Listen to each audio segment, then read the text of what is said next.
Music. God, that's really just blowing me out. I'm better in the darkness. I work better in the darkness, I think.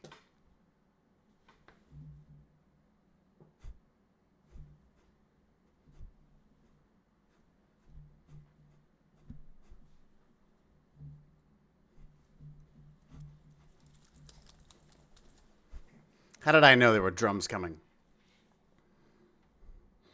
Oh yeah, the camera is angled. I think it just slid sideways, but I kind of like it. I feel like I should be like...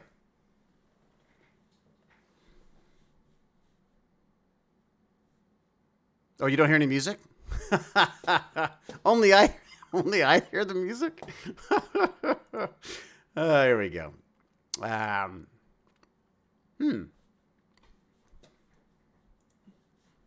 You're missing the music. It's great.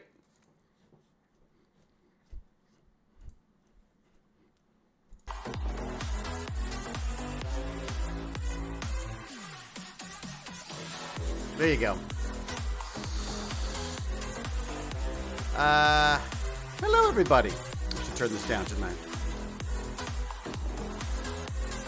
It's just very catchy tunes.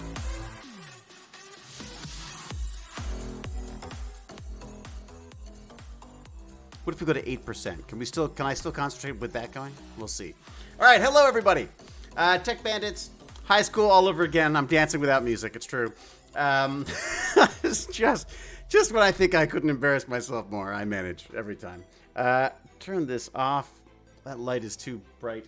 I don't know why it's doing such a weird kind of pixelization thing happening. Ima 2130. Thank you very much for following. All right, who have we got in here? Wolf Pup. Hello, Wolf Pup. Of course, Wolf Pup's here. And first up, too, well done, Wolf Pup. I got Sarah Owen, Death Guard Elite.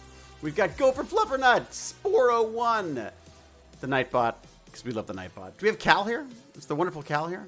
Abadoo, howdy y'all. Zoomwalia, first time chat, greetings all to you. Pac Mom, obviously your coffee machine's working again. I got a big mug of it right here. My coffee machine sucks. I've never hated a coffee machine more than I hate this one. I've worked at offices with better coffee machines than this one is. Oh God, I hate it with every fiber of my being. But I'll drink the coffee.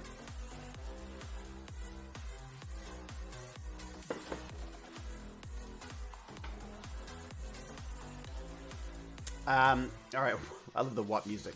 Pac Mom, lovely to have you here. Who else we got? Puddle Jumper 67, Sporo 1, Paperclips, Captain Catherine, Beast Old One. Oh, I like that one. Beast Old One. Neutromancer. Hello, Neutromancer.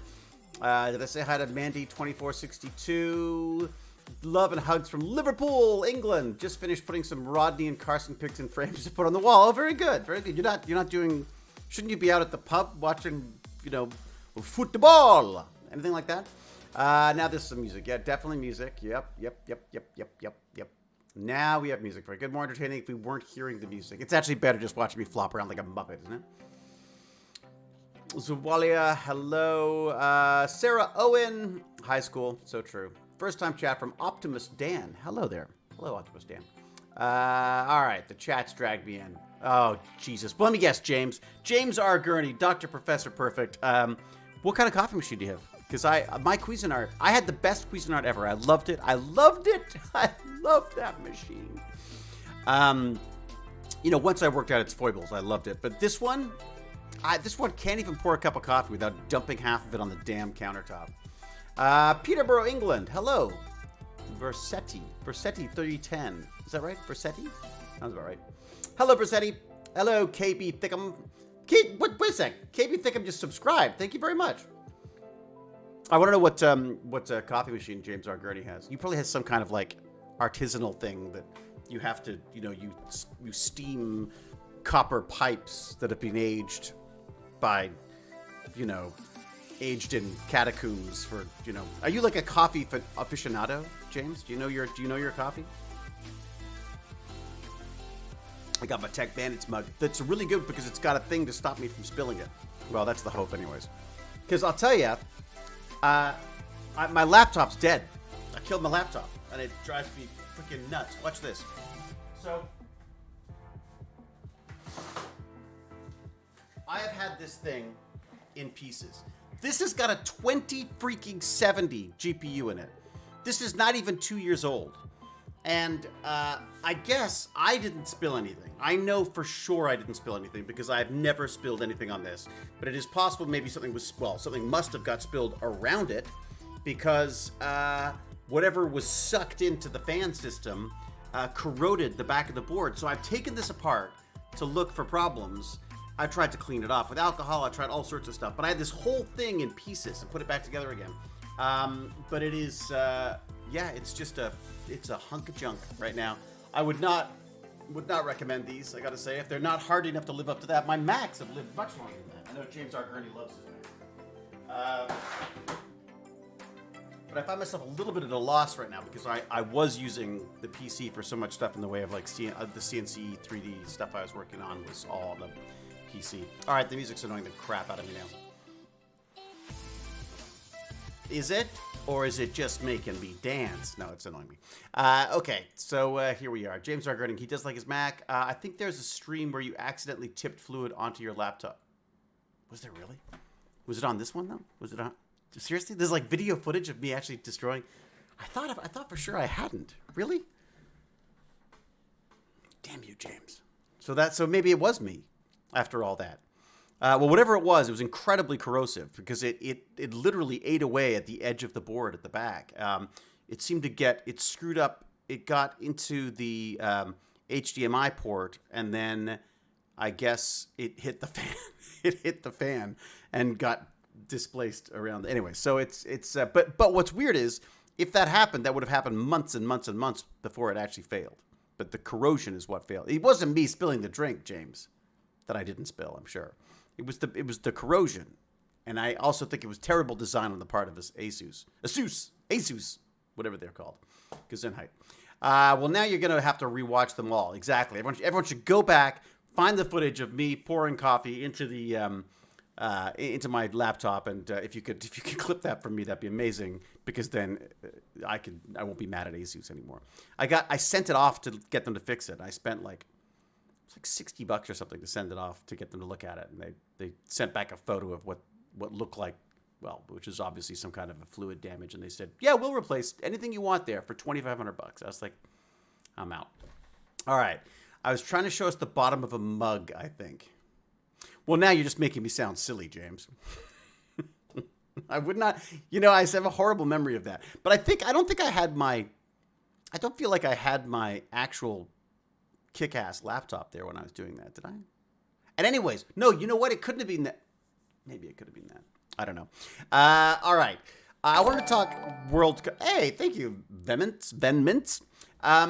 So I wanted to talk. I wanted to talk about this whole World Cup thing right now because while I take no great joy out of grown men in shorts running around chasing a ball around the field. I take that back. I actually do get caught up on it. I'm a total fair weather fan. Whoever is winning the game at the time is the one that I'm voting for. I will cheer for anybody who's winning. It drives my wife and my child absolutely bonkers. But so I basically just cheer for whoever's winning, or or the opposite of whoever else in the family is. So some interesting games. I can't get over the feats of extraordinary athletics involved in the stuff, and it's amazing. But wow. What a freaking, there's controversy, there's and I think maybe most exciting to me, of course, I'm not a big controversy guy, but the controversy being obviously that it's whether Qatar should have got it in the first place, I think was a big issue. They think there may have been some money changing hands. There's a lot of money in Qatar. There's also a lot of money spent on the project getting Qatar ready for this competition, and it's not exactly an optimal time of year for people to be doing soccer in the middle of a desert. Then of course there's a lot of human rights issues. There's the biggest one, I guess, being that LGBTQ is not welcome in Qatar.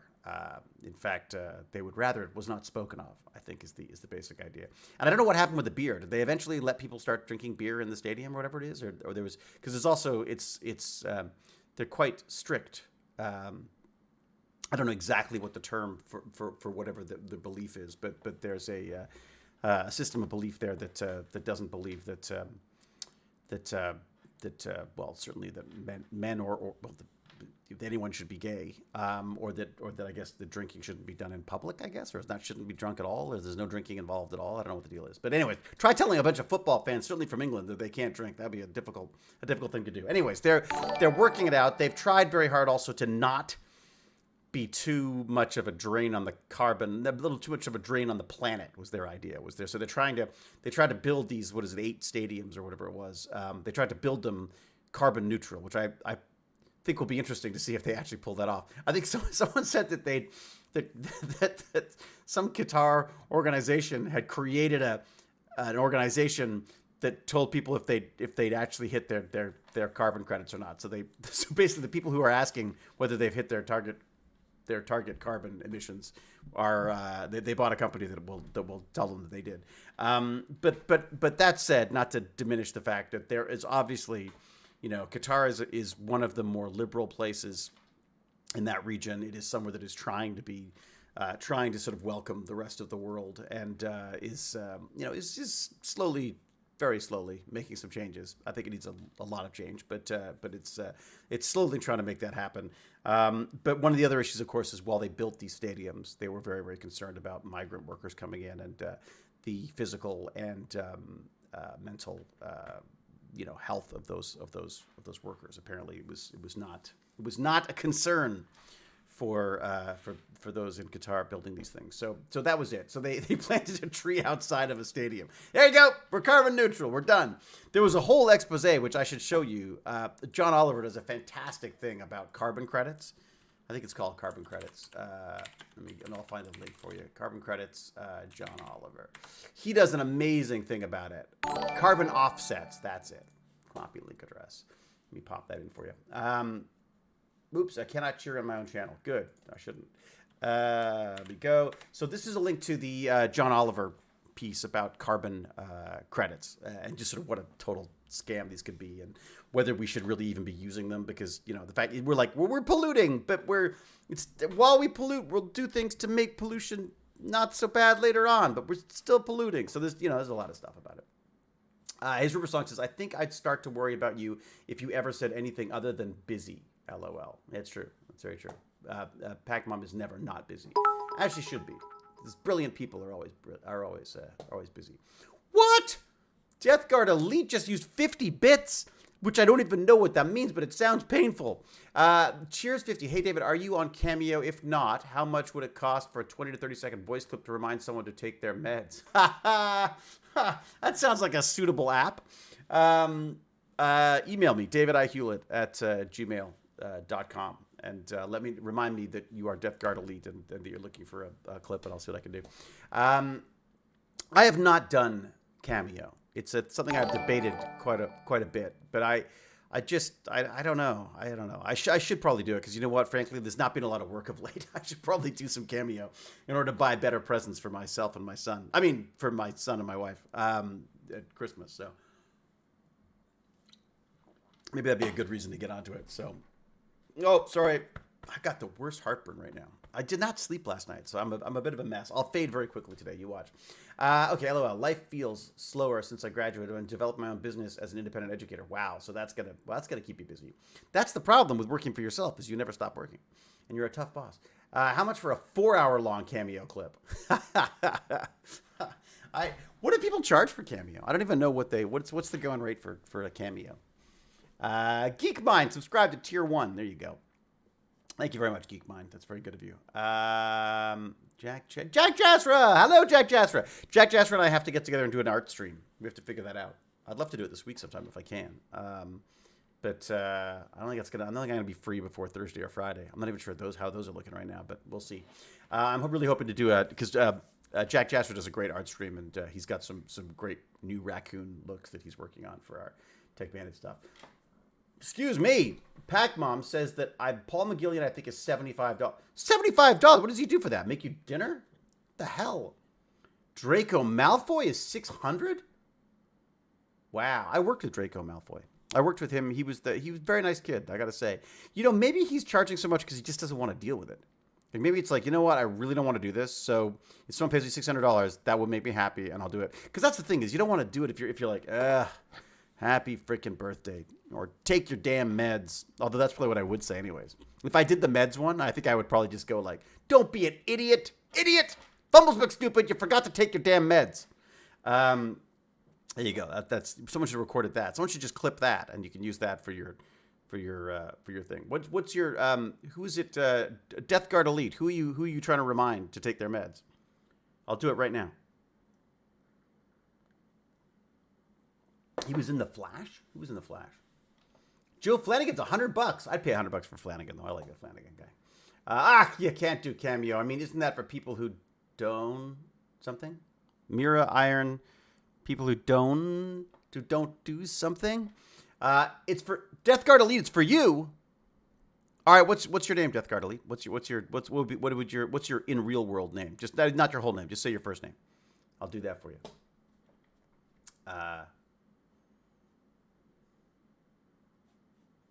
I meant Draco Malfoy was in the Flash. Oh, he was in the Flash? I didn't know that. On a fame level, okay, depends on the fame level. Ooh, I see. But typically anywhere between 50 to 150 for people I know that did similar type work, although there are some really crazy expensive ones. I think I should be one of those crazy, really expensive ones, like $1,000 for me to just say, happy birthday or something. Oh man, I'm so sorry. I've got like the heartburn is making. I'm gonna try not to burp into the mic. I'm gonna try not to. No. I ate my dinner too fast. Did you find a steady supplier of your Trebor Extra Strong mints, David? I'm sorry, myself and my film crew started on the road to minty addiction. Here you go. What do we got? Death Guard Elite, David Hewlett. Veronica, it's time for you to take your meds. Do it! What would I say? What's a good one for that? So, hi, Veronica, have you failed to take your meds again? It's Dr. Rodney McKay reminding you to don't be Fumbles McStupid. Take your damn meds. There you go. Done. I love you, but not that much in terms of cameo orders. But not until I marry off a few rich husbands. Nice. Very good. I love watching actors in a thing and pointing out that they were in another thing. I know it's a fun thing to do, isn't it? That's one of them things that's fun to do. All right. No. The only thing that's disappeared is hosting. Nope, still there. What's this? What's going on? This whole chat's going on. I don't know about. Okay, let me get into Discord and see if I can say hi to our little friend. Where is Wolf Pop? Is Wolf Pop hanging out in the chat yet, or have I bored him to death already? Where do we go live on these things? I never remember. I just wait to see people. When I see people in the chat, I'm in the wrong chat. I'm in the wrong server. Aren't I? Bye, Pop. Let me turn my headphones back on again because they've gone to sleep. They got bored. Nope. There we go. Back up again. Is Vipop talking? No, he's not. I don't see anything. Let me just double check. Oh, you know what? I bet you it's changed because I played with it. Don't even ask. Don't even ask. Voice and video. Let's go back here. Speakers. No, wrong speakers. That's the problem right there. That's the one. That's what I want. Vipop, can I hear you now? Hello? Can you hear me? Yes, I can. I can indeed. Hello. Are you watching soccer? No, I'm playing Call of Duty. You're playing Call of Duty. Very good. But have you watched any of the soccer? No, all I feel is that they're banning LGBTQ and beer, so. So you're like not doing it, not watching it on purpose? No, I just don't care about sports. Unless it's like, I find racing cool because I watch it with my dad, but for some reason your mic is very hot again today. It's like very Oh, that's my fault. Is it turned way up or something? Yeah, it was turned way up because what I did is I turned mine up too. I turned my voice down on stream and turned the mic up. Yes. Getting the balance right. Always fun. So, Wizard, you're not going to watch, you won't even watch, Canada play tomorrow? Isn't tomorrow, the first time that Canada's going to play in the World Cup in, a billion years? All I do is just say, oh, that's cool, Canada won, but I don't really... Yeah, I'm Like, definitely I'm a not fair invested. weather. I'm a fair weather fan of this stuff. I just thought it was really cool that they have a sensor suspended in the center of the soccer ball. Isn't that cool? Oh, what in the soccer ball? There's a sensor. There's a little heart in the center of the soccer ball that they're using, and it has a sensor in it that tells you exactly where it is, how fast it's going, what direction, like everything about it, how hard the kick was. Like it can tell you anything that you need to know that happens to a soccer ball from within the soccer ball, and it sends out that Oh, information like 50 times a second or something, or 500 times a second or something crazy. that's insane. Isn't that kind of neat though? Like I think that would be like because I guess we're gonna get to a point where these sensors are so cheap that you can put them in anything, right? I put them in a golf ball. Just hit the golf ball. If you lose it, well, you would never lose it, right? Because you'd be able to find it with an iPhone or something. I just thought the technology was just kind of cool that they were doing that. And then they've done. Oh, Death Guard Elite. Thank you very much for cheering. Thank you, David. I managed to clip the message. Oh, did you? Oh, good. I didn't give you much warning, did I? Let me know if you need me to do one again. Because I can always, remind people to take medications. Take your medications, for God's sake. With those sensors, who needs refs? Well, that's funny, Nord the Barbarian, because that's so one of the other technologies they use is. You don't watch tennis either, then I'm guessing, right? Wolf Pup, we don't watch tennis either. No. All I've watched is hockey and a little bit of F1. Well, like Formula One? Yeah, Well, they have a ton of sensors in those cars. yeah, they have a ton. What do They even they know. gauge? What do they gauge? What do you see? Do they do like They they do know like how animations much. and stuff, right? They know how much throttle is down, how much they're braking. Oh, They really? know if they have. Yeah, they know if they have the drag resistant thing on it. Oh, seriously? So Um, you can actually see this. I didn't realize it was that linked into the car. So technically, could you watch like a replay of a race? Could you recreate the course on like a PlayStation and then recreate the course and try to match the way they did the moves in it? I don't think you'd be able to completely like master exactly what they did, but you Hmm. could learn a bit of their style. Hmm. What does VAR stand for? Is that video like replay or something? Video audio replay, video and replay. What does VR stand for? Because VR? no, there's someone in chat. I saw it when I was doing some research on this. I found it. They kept talking about VAR, this thing called VAR that they use in sports a lot. Video assistant ref. Oh, that is. So it's a video assistant referee. Okay, so they're using that. They're using this. There's so much data, like you were saying, the Formula One thing. So wait a second. So they can tell you how fast the car is going, what the driver's doing. Do they have like heart rate and stuff? They should have like his heart rate and things. No, but they have a camera so they can see how much they're turning and stuff. Could you imagine like being able to see exactly like what their heart rate was and how fast they're breathing and all that stuff as well? That'd be kind of creepy, actually. I kind of Yeah, I don't think that would be cool. I think that would just be more creepy. That's yes. I mean that's oh my god, yeah. Especially oh man, but it's kind of neat though. The amount of data they've got is crazy. So what they're coming up with is all these different ways of how do they show audiences the data and make it useful. Like so. One of the first times I saw the technology they're using in this is in tennis. And in tennis, one of the biggest issues they have is cheaters like me will always say, it was out. It was out. So I didn't hit it. Because, the tennis balls, they move pretty quickly. They land, they hit a line or they hit close to a line or they hit close to outside of a line or whatever. It's very, very hard to tell. And they used to have people who would stand there looking at the line. And it was their job to decide whether they're in or out. And then tennis players would get very famous tennis players would get very angry at the line judges. They like literally threatened them with death. I think didn't like Serena Williams or someone like threaten one of them with death for making a call that she didn't like. There was some kind of scandal about that. And I know John McEnroe back in the day used to just have temper tantrums all the time about it. But anyway, so they thought, how do we solve this? Well, they set up this thing called Hawkeye. And Hawkeye is a series of cameras that at first was just tracking the ball. It tracked the ball from numerous different positions, and thus it could sort of triangulate where the ball was, and it could actually do more than just tell you where the ball show where the ball landed. It can actually track where the ball is going. So it can do things like they showed clips that looked completely out to me. Like the ball looked out. Like it bounced outside of the line. I saw it. Then they show you the a different angle on it, and you realize, nope, it skidded and bounced. But because of the skid, it looks like it landed out. But it was just moving so fast we didn't see it. So this technology is apparently now way better at judging when things are in or out of bounds than humans are. What do you think? A few out-of-work refs?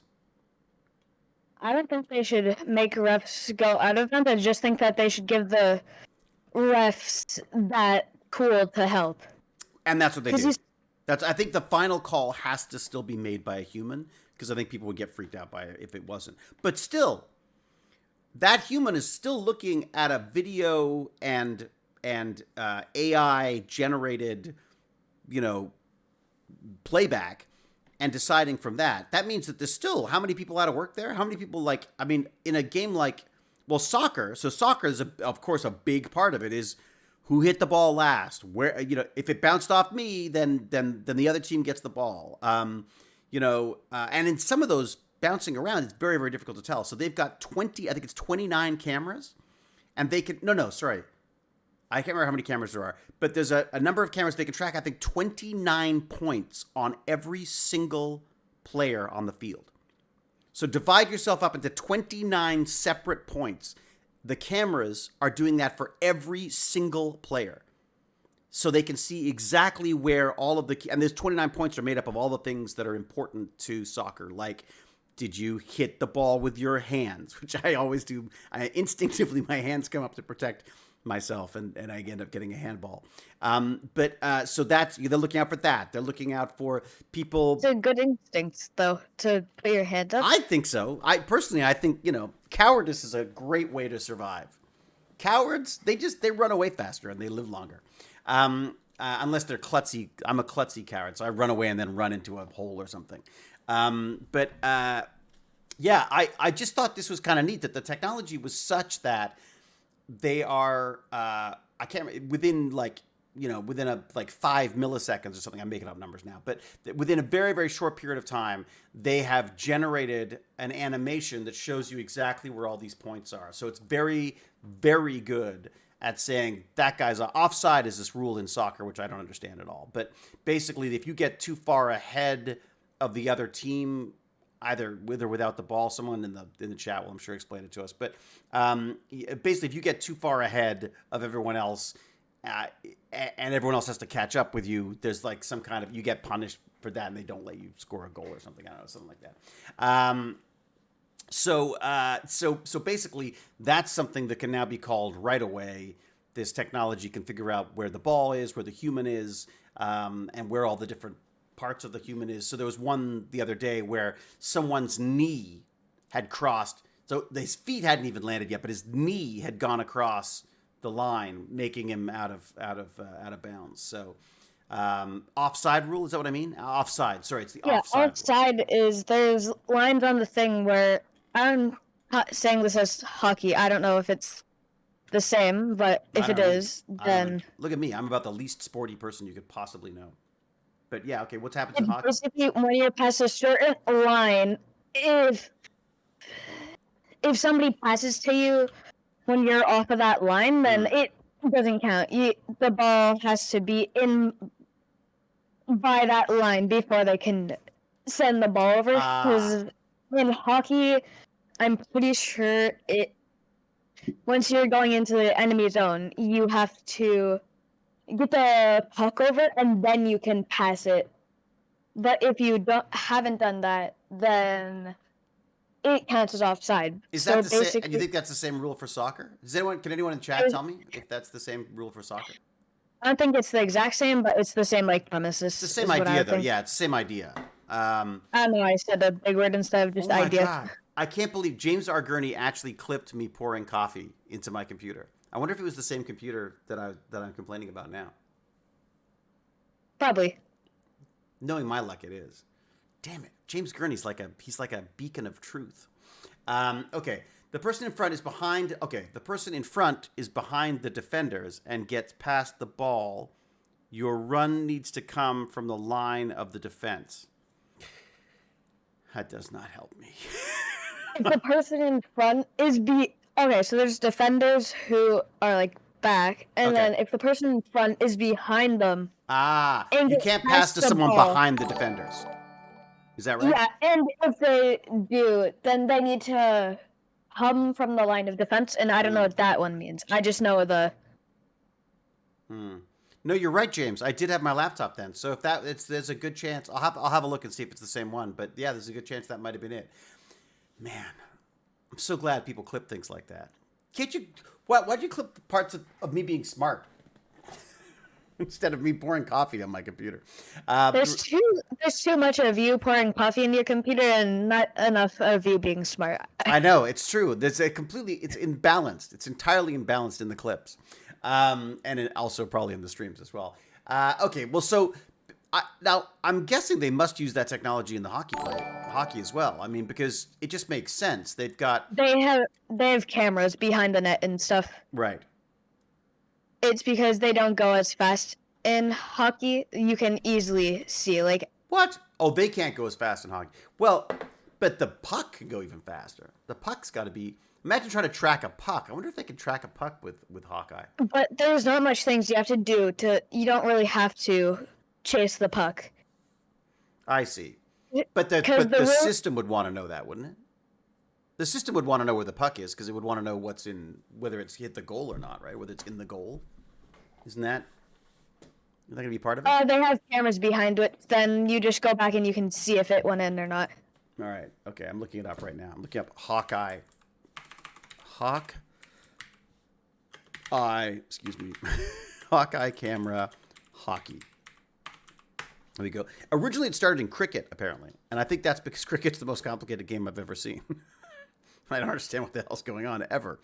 Not that I'm big on all of them. Why can't hockey use hockey can't use Hawkeye. Well, according to Reddit. Anyways, Reddit's never wrong, right, Pipe Pop? Reddit is never... It's never wrong. It's never wrong. Okay, I'm watching Australian when it comes to a lot of...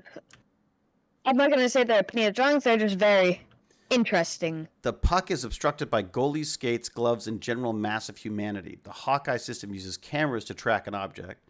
Tennis balls, soccer balls, cricket balls. And the cameras have to see the puck in order to track it.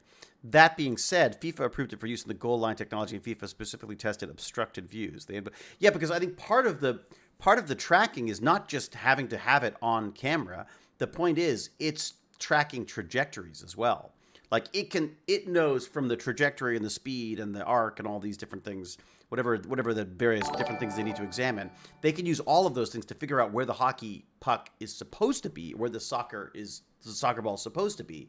And that's a part of the technology, right? Is that it's like maybe it is obstructed, but we know where it's going because we've seen where it came from, basically. Jason Crane just subscribed. Thank you very much, Jason.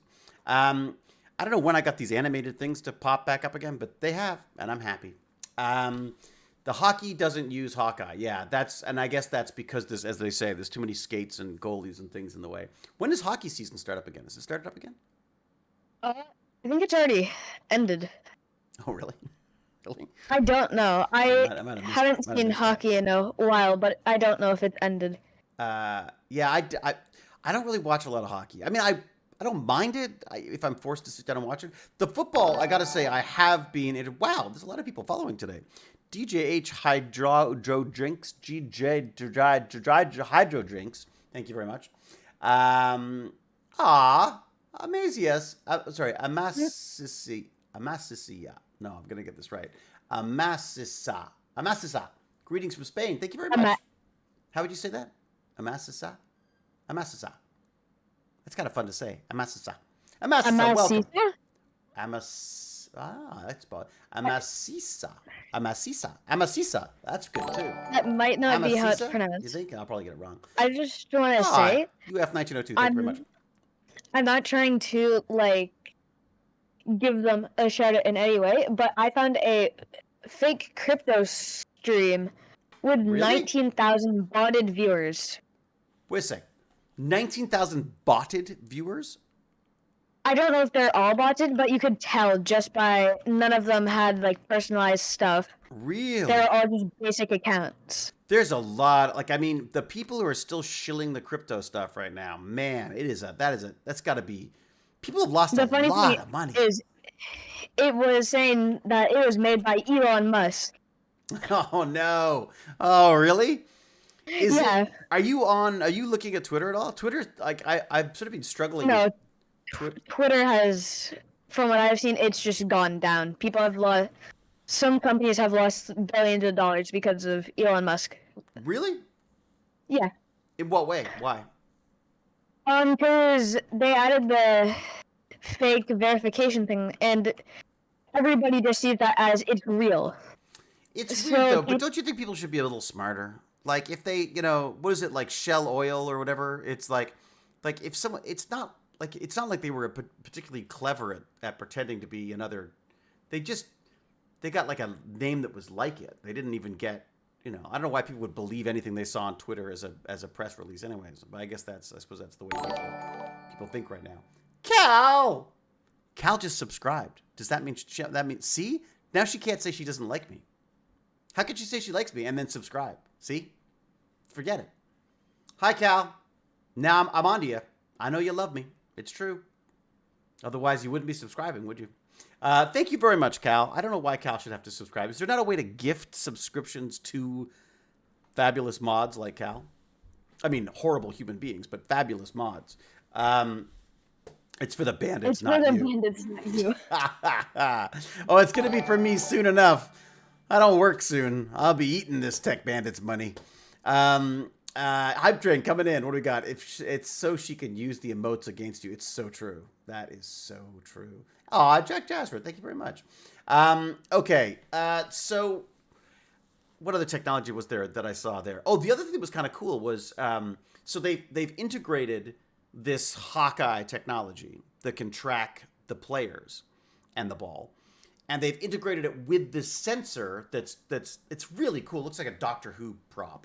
It's like a sensor, and then all these little strings like tethering it to the outside of the ball. And so they've using the two of them together now, and AI. Everyone just throws AI into things now to say like, oh yeah, and then AI figures it out, but it does kind of figure it out. They're very, very good at pinpointing where the ball is, and they can get you these great stats, kind of like you were saying with. I'm kind of fascinated to watch Formula One now because I'm now that Vipup's told me about all the stats you can get on that. Because part of the Formula One was always fun to watch, but it was always difficult to get the right angle on it, if that makes sense. Like when they started putting cameras in the cars and you could see them drive, you could see how fast the freaking world is moving past those people. Like that's insane. Like that, the lightning response that they must have to this stuff is just is absolutely awesome. So maybe I should look into what technology is available to F1 as well. You know what I mean? Yeah, I don't know all of them, but there's just a ton. I thought it's neat that they can't use it for hockey though. Okay, so Formula One technology. Ooh, I'm going to get a lot of car technology, aren't I? But still, there's probably a lot that, like V6 turbo hybrid engines, racing probes. What else they've got? Downforce 5G. Well, wow, there's all sorts of stuff. Wow, so there's a lot of stuff that can be used in the thing. They've got electromagnetic valves, electro-hydraulic actuators. I don't even know what that means. Oh, wow. So there's a whole bunch of stuff. So maybe I should have to look into this because this could be kind of cool. There could be a whole other tech advantage just on Formula One technology. What else was there? Was there any other ones? This monkey. Thank you. My God, what is going on? Where do you all come from? Where do you all come from? Don't you have homes to go to? Is there nothing better you could be doing with your life than me talking to Vipup about soccer? And we don't even watch it. Although to be fair, I have watched a lot of games this year. It's Jane Baz subscribed us to like TSN or whatever the rip-off channels are that has all this stuff. Work is boring today. Timmy Tech TV. What are you doing, Timmy Tech TV? That's so boring. Hype Train. Okay, who's unfollowing to refollow? Do people do that? That's good. I'm working while watching you. Oh, good. Well, that's good. As long as you're getting work done while you're watching me, that's fine. Do people just listen while they do that? Is that or do they actually? I've never been able to do two things at the same time, as you can tell, because how bad I am at trying to talk to ViPup and the stream chat at the same time, and then also still insult and mock and deride Cal at the same time. And knitting. Well, that's good. This monkey. That's what I usually do. Oh, very good. I work for C++ at Microsoft. Used to work for Jerry, actually. Shut the front door. Seriously, Timmy Tech TV? Oh, wow. C++. So apparently C++ is like the programming language you want to learn if you want to do gaming. Apparently that's like the big in-demand language. But I thought it was all just like you just get away with using Unity or Unreal Engine stuff now. But apparently C++ is still in high demand for game developers, which I thought was kind of neat. And Timmy Tech TV can not only listen but can code at the same time. Well, welcome Timmy Tech TV. Any friend of Barnacle-Lee's is a friend of mine. All right, managed code is for noobs. You're talking to one. I'm like an eternal noob.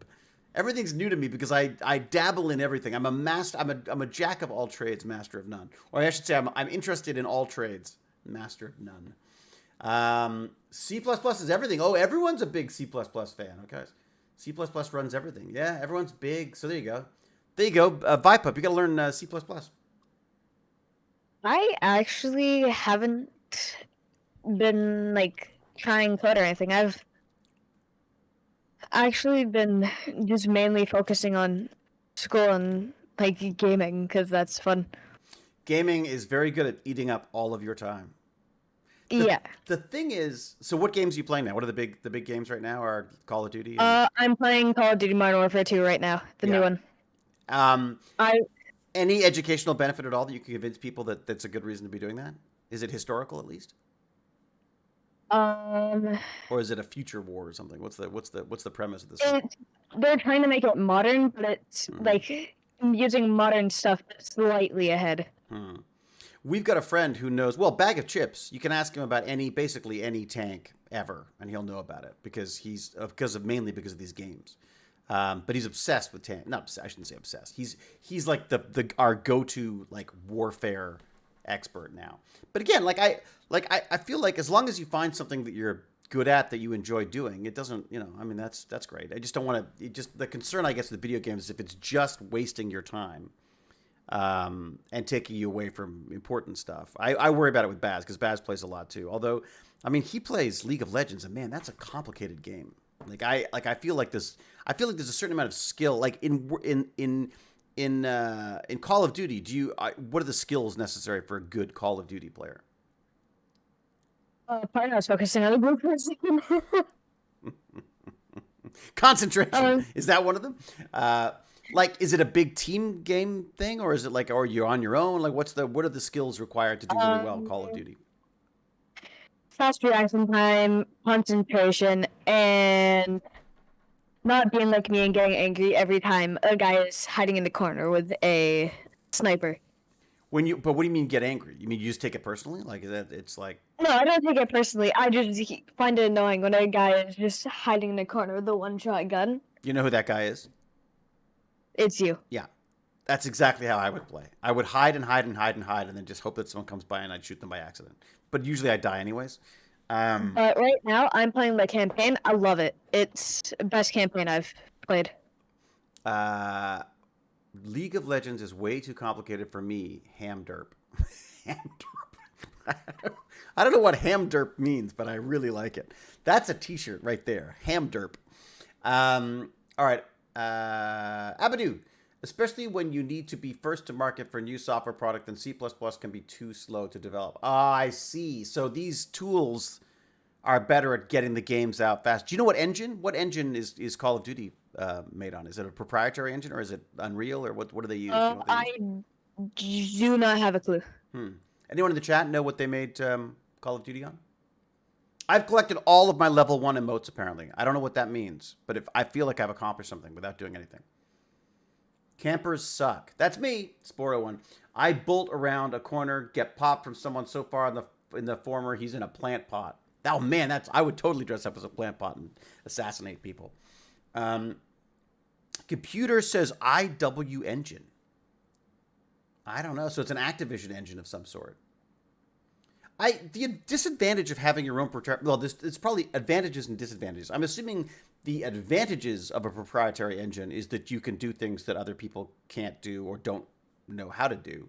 The disadvantage is that unlike Unreal and Unity, you wouldn't have people teaching themselves how to do it. You have to teach everyone how to use your engine yourself, wouldn't you? Like, unless it's open and out there for people to play with. I would have thought there'd be a huge disadvantage to not having that huge pool of talent. Like, I feel like Unreal Engine, I mean, for a while it was Unity, and then it seems to be Unreal Engine now seems to be the sort of the go-to one for most people. Baz Ham has been talking about some game design stuff, and actually Bag of Chips wrote the best song for it. So Ham's got like just started playing around with some movement in Unreal Engine, running back and forth and stuff. And then Bag of Chips wrote this great little kind of Nintendo-like, but better than Nintendo. I don't like Nintendo songs.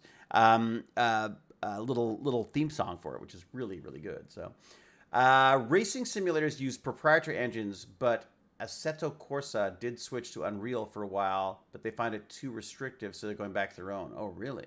Unity is usually way cheaper since you buy a license. Unreal expects a percentage of your revenue.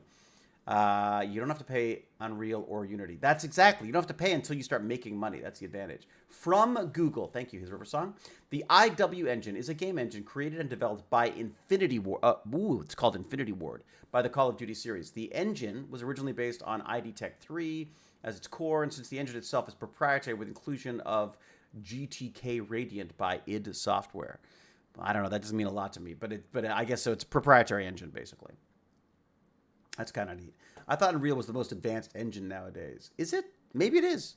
Maybe it is. ID. Got it. Is that how they say it? ID software? It's not id? I don't know. Id just sounds somehow more profound. I thought Unreal was the most advanced engine to nowadays. Well, maybe it is. I mean, that's the one I hear a lot about. I was really jazzed about... jazzed. Oh, my God. I sound so old. I was really excited about Unity for a long time there. But there was some I heard of some internal issues with people and toxic work environments and stuff, and which is too bad, because we actually went and visited them and had a lovely time and really, really enjoyed the people we spoke to. But I'd heard some issues there. I guess maybe it's not even so much Unity, it's just gaming in general. There can be some issues there, and I guess that's changing. So then Unreal Engine just is being used a lot in the film industry as well. So I was kind of interested to see how that works. So I've sort of spent a little more time with Unreal than I have with Unity, of course. I know people at Unity and haven't heard anything. I know people at Unity and haven't heard anything. Oh, well then, so look, they probably cleaned it up then. There was some specific stuff that sort of left a bad taste for a friend of mine. But yeah, maybe it's not a company wide issue. Maybe it was a specific incident, perhaps. I know people. So I miss Unreal Tournament. I can't forgive Epic for dropping it. What was Unreal Tournament? I don't remember that.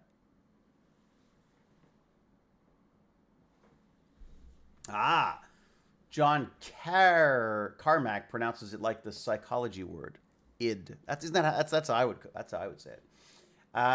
Okay. No, you said it right. It's id. Okay. The best FPS of all time. Is that Unreal Engine? It's got the best FPS. Just people in Unreal. Oh, Unreal is just killing other people for points. Yeah, that sounds like fun. That sounds like something that Vipup would be into. So is it anything other than Call of Duty right now? No. That's it. You are full on focused.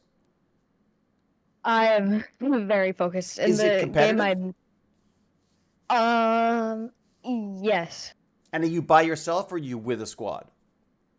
You're on a team. You're on a team. So do you have people that you play with on a regular basis? No. So you just drop in. If you Baz found that, or Ham Ham found that when he was playing, that because he sounded young, they were jerks. People were tended to be jerks. I just don't talk. Ah, smart. Very smart. That is smart. Now that he's got a low voice or a lower voice, now he always sounds like he's, about 1,000 years old. I think it's better now, but it is amazing how toxic some of the chats can be. Warzone 2 just dropped. Most people are focused on Call of Duty right now. Are they really? Is that the one? Honestly, gave up on Call of Duty, and from what I can hear, hardcore is not in MW2 remake, so being a hardcore player, no interest. Oh, wow, really? Play Rust. You can get smack talked by every 13-year-old on the internet.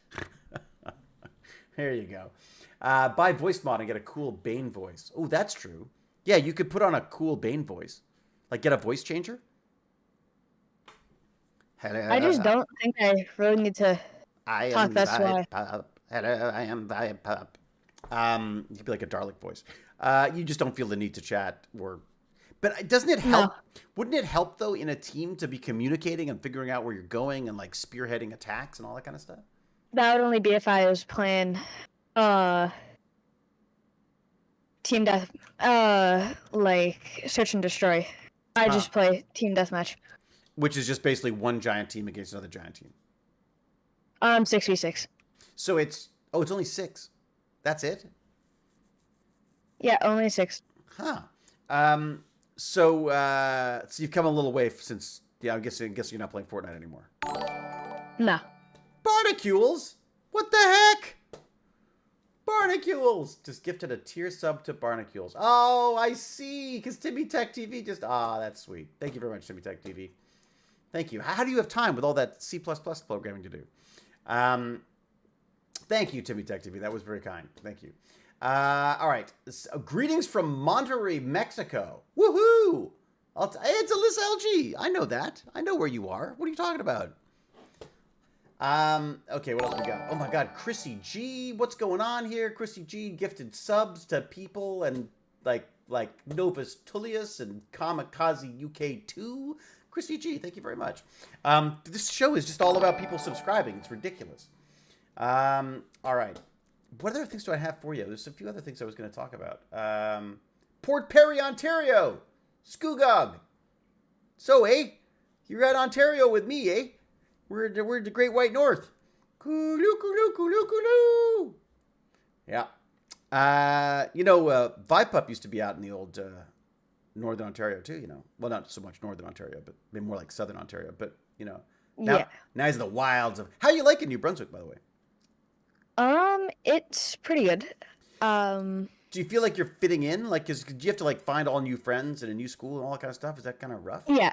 Is that tough? No, I have already had enough time to make friends and all that in New Brunswick, so I'm doing pretty good. Are people generally friendly? I found them very friendly when I was out there. Outside, people are really friendly, but in schools, most people are, like, crazy. They're crazy? Not, like, they do a lot of weird stuff. Like, I was walking through the hall to leave after school, and a part of the roof was gone. Part of the roof was gone? Yeah, they have tiles roof, and one of them was just gone. Are they like those hanging tiles? No, they're like drywall. Really? Oh my God! Seriously? Duchart Games, thank you very much. But they were fixing it, so I knew somebody just like broke it down. Right. There's a lot of vandalism. Seems to be like that was always an issue, even when I was in school. Like we had these, but we didn't know at the time, but they were asbestos tiles. But we used to throw our pencils up at them, and they would try to get them to stick. And then yeah, and in fact, one time I was sitting at my desk and a compass fell down because those compasses for drawing circles. You put the stabby bit. Yeah. So someone had flung the stabby bit into the ceiling and then didn't get it down. So I'm sitting there at my desk all day. And this thing goes and just like lands on my desk. So I think kids will just always be idiots about that stuff. I don't know why does it feel good to break things? I think it I don't like breaking I used to like breaking things things. that like I I used don't to. have. I don't like breaking things unless I have permission to break the things. Yeah, but that's what I mean. Like, even if you, yes, I don't like breaking things when I don't want to break other people's things. I'm There, not into that. there's a place that I don't know how long away from me it is. I'm pretty sure it's like an hour. Mm. It's a place that's dedicated to getting a hammer and breaking things. See, that sounds therapeutic to me. What? It's supposed to be. They give you a wireless speaker, like a Bluetooth speaker, Yeah. and you can play music as loud as you want while just breaking things So you with a play like sledgehammer. thrash metal and just break stuff. Yeah. I mean, that's probably quite. I would think that like if you're struggling with some anger issues or stuff that probably be pretty therapeutic. I would think. I was talking to Bag of Chips and he was saying that there's a place. Where is it? Is it in England? Maybe it's in the States where you can rent a tank, and for 60 What? bucks, you can drive that tank over a car and crush it. How did I get a car for $60? I guess they're just like wrecks. I guess they just tow a wreck in and then just drive a tank over it. And you could like fire machine guns and do all sorts of that kind of stuff. You know what That I would mean? be fun. Just Abita this says we is should play Anne Murray while we're smashing things. That'd be different. A little when smash. I just like classical music. Yeah. Da da da da da. Yeah, I can see that. I think it's in Vegas. It might be. It sounds like a Vegas thing, doesn't it? Where you can like fire a giant weapons and stuff. Personally, I think that's the only way we should use those weapons. It's just as entertainment. It's weird to think that that they're being used in the world today actually against people. Like that just seems so weird to me. I'm so used to seeing them in video games and movies and stuff. There's this wonderful film, if you can bear it, because it's so depressing, called All Quiet on the Western Front. If you want to see the best, I think probably the best First World War movie in the last 20 years. It's on Netflix now. I think it's Netflix. And it is one of, I think, the most beautiful, depressing, but incredibly, like, it's such a great example of what the First World War was like this trench warfare. And there's like a scene where like it's like the first time these people had ever seen a tank. Like, could you imagine? You didn't even know they existed. You're like some little guy holding like a rifle that you have to sort of go, and then when you run out of weapons, you're supposed to stab them with the end of it. I mean, like, it's just crazy old school stuff.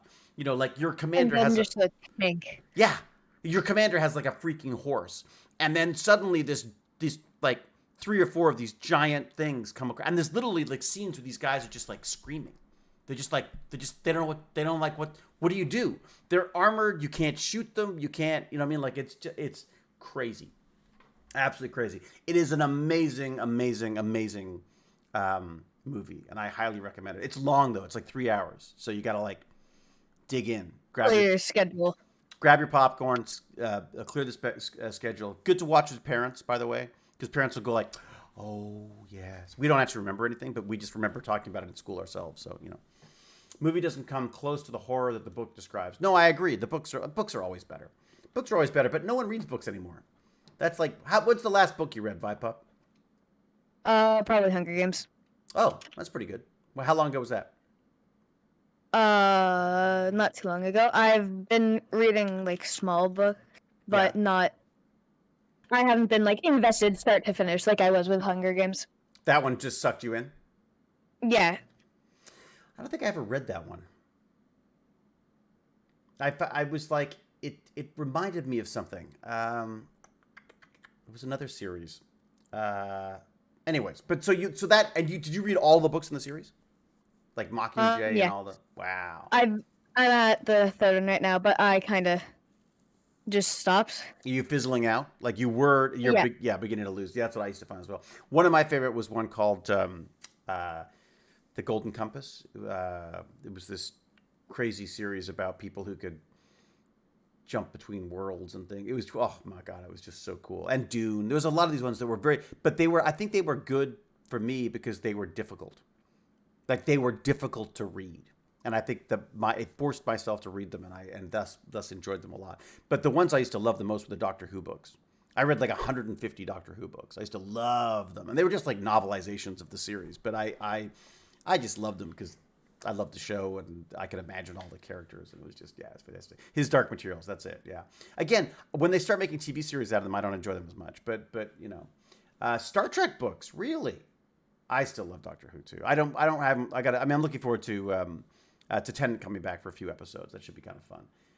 Sadly, I'm more of a TV show movie guy than a book guy. Yeah, me too, Sport. At this point, I'm like audiobook. I've got this great audiobook now, which is really interesting. Let me see if I can find the name of it for you. It is called AI Superpowers, China, Silicon Valley, and the New World Order by Kai-Fu Lee. It's, man, it's interesting. It is interesting. We are so screwed. China is going to crush us. I have this real begrudging, nervous, uncomfortable appreciation for China. I just like they do so many horribly terrible things, human rights being a big one. But they also, man, as an effective sort of, you know, part of our, like as a self, you know, centered, completely controlling machine. China is just extraordinary in how they've managed to sort of like weaponize, you know, electronics, and they're about to do the same thing with AI. And they've got, the thing is, Vibepup, is that like all that data that gets collected by our phones and stuff is nothing compared to the kind of data that they can get from China. Because in China, they're, you know, the government has a hand in all this stuff, so it has access to all the data it could ever need, right? But as a result, geez.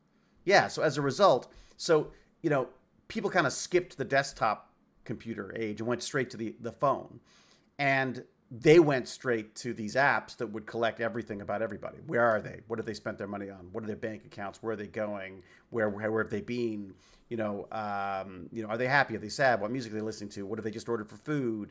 You know, they can have all that information, and all of that information is available to one central government. So it's terrifying as a person, but as an effective tool for controlling where your business is and where your people and where your country is going, it's incredibly effective. They also have the largest database of DNA on the planet, because they have these, like, you know, everyone should go see their doctor once a year, and they go and they get a blood sample, and then bingo, we got DNA samples of all of them. The problem is that DNA sample, if it says that you're, in their mind, a Uyghur, then you get sent off to a camp for re-education and stuff. So they've got some real issues there. But at the same time, Wait, what do you mean you get sent to a camp? I've never heard that. Yeah, the Uyghurs. They in China, they're they have a basically a plan to try to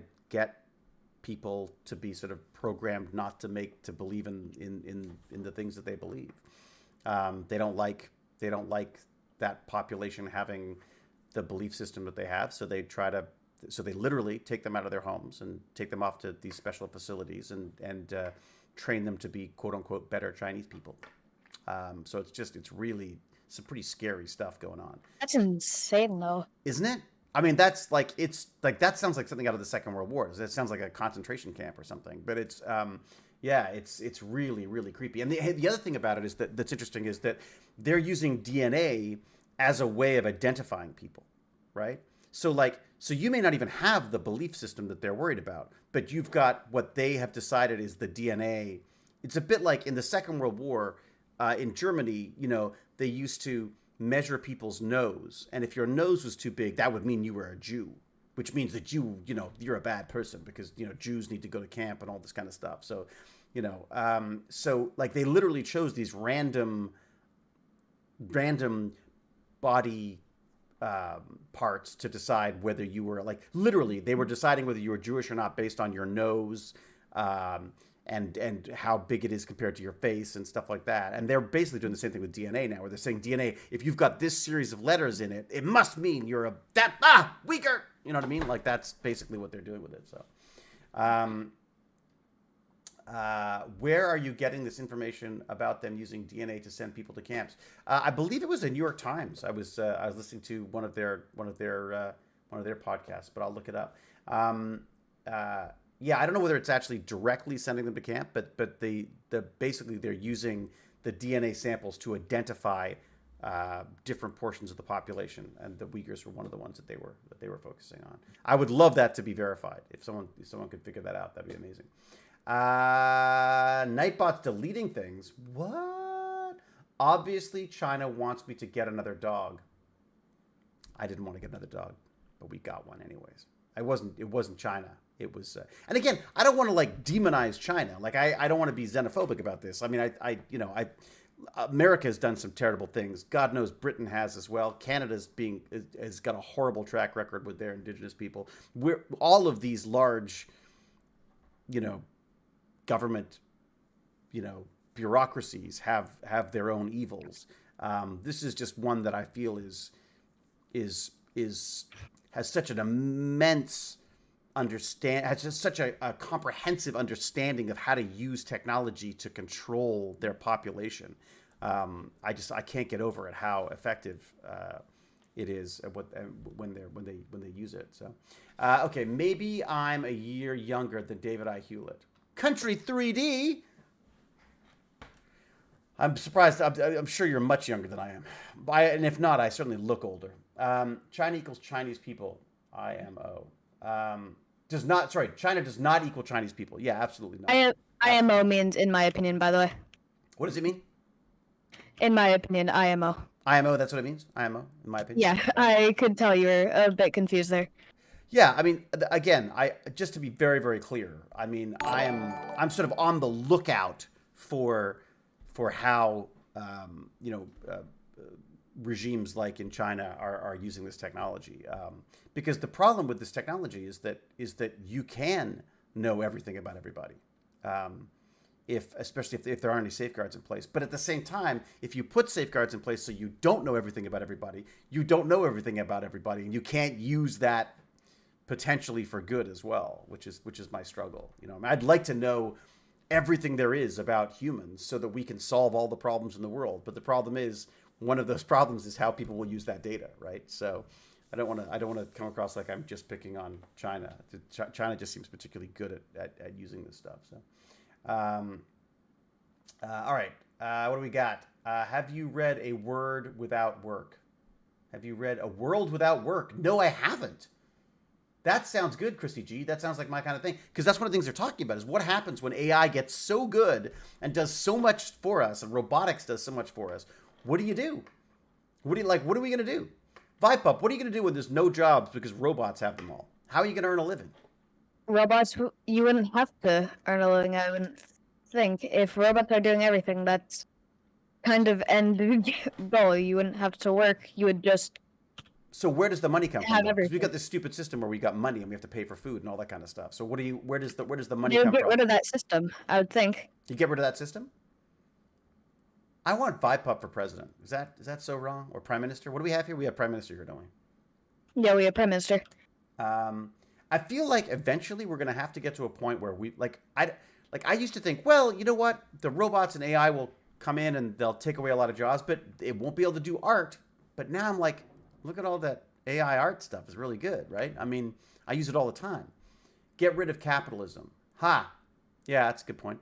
I mean, I worry if maybe, I don't know. I used to be such a capitalist. Now I feel like the pandemic's changed my opinion a bit on that, where I feel like there needs to be I think biggest key is we need to make education should be the priority. And when I say education, I don't mean, boring school. I mean real education. Let's find things kids are interested in and get them interested in. I know it's not as easy as that, but all right, what do we got? The economy of Star Trek. How does the economy of Star Trek work, Captain Catherine? Post-scarcity. Yeah, people still do things that need to be done, but no longer work for a roof or food or doctors and have good things like cars. Yeah, I mean, that'd be kind of fun. They don't have many money. Yeah, I think money is a ridiculous concept anyways, right? Especially when it's all digital. What does it even mean? Even if AI and automation doesn't replace all jobs, we will eventually have far more people than jobs. Yes, I would agree. If we don't already, I would, yeah. First time chat, look at that, diving straight in. Thank you very much, SM Barbour. Digital money is a bad, bad idea. The problem with digital money is that it's traceable, right? I mean, dollar bills. It's very difficult to trace dollar bills, but which is why criminals were using dollar bills all the time. And then Bitcoin, the idea was that it was supposed to be, untraceable too. But the reality is, it actually has an incredibly good system for tracking. But it's difficult to track within the system. But as soon as you want to take it out of the system and get some real money out of it, it's very hard to do that without getting tracked. Digital money can cut off. Poof. Yeah, that's so true. That's interesting. What do you do if digital money just stops? Like, what would happen if we all went? One of the other things that they were talking about in this book, which I thought was fascinating, was that China's move to digital currency. Like, they were a cash society. Like, that was it. No one took visas at the little stores. It was all cash.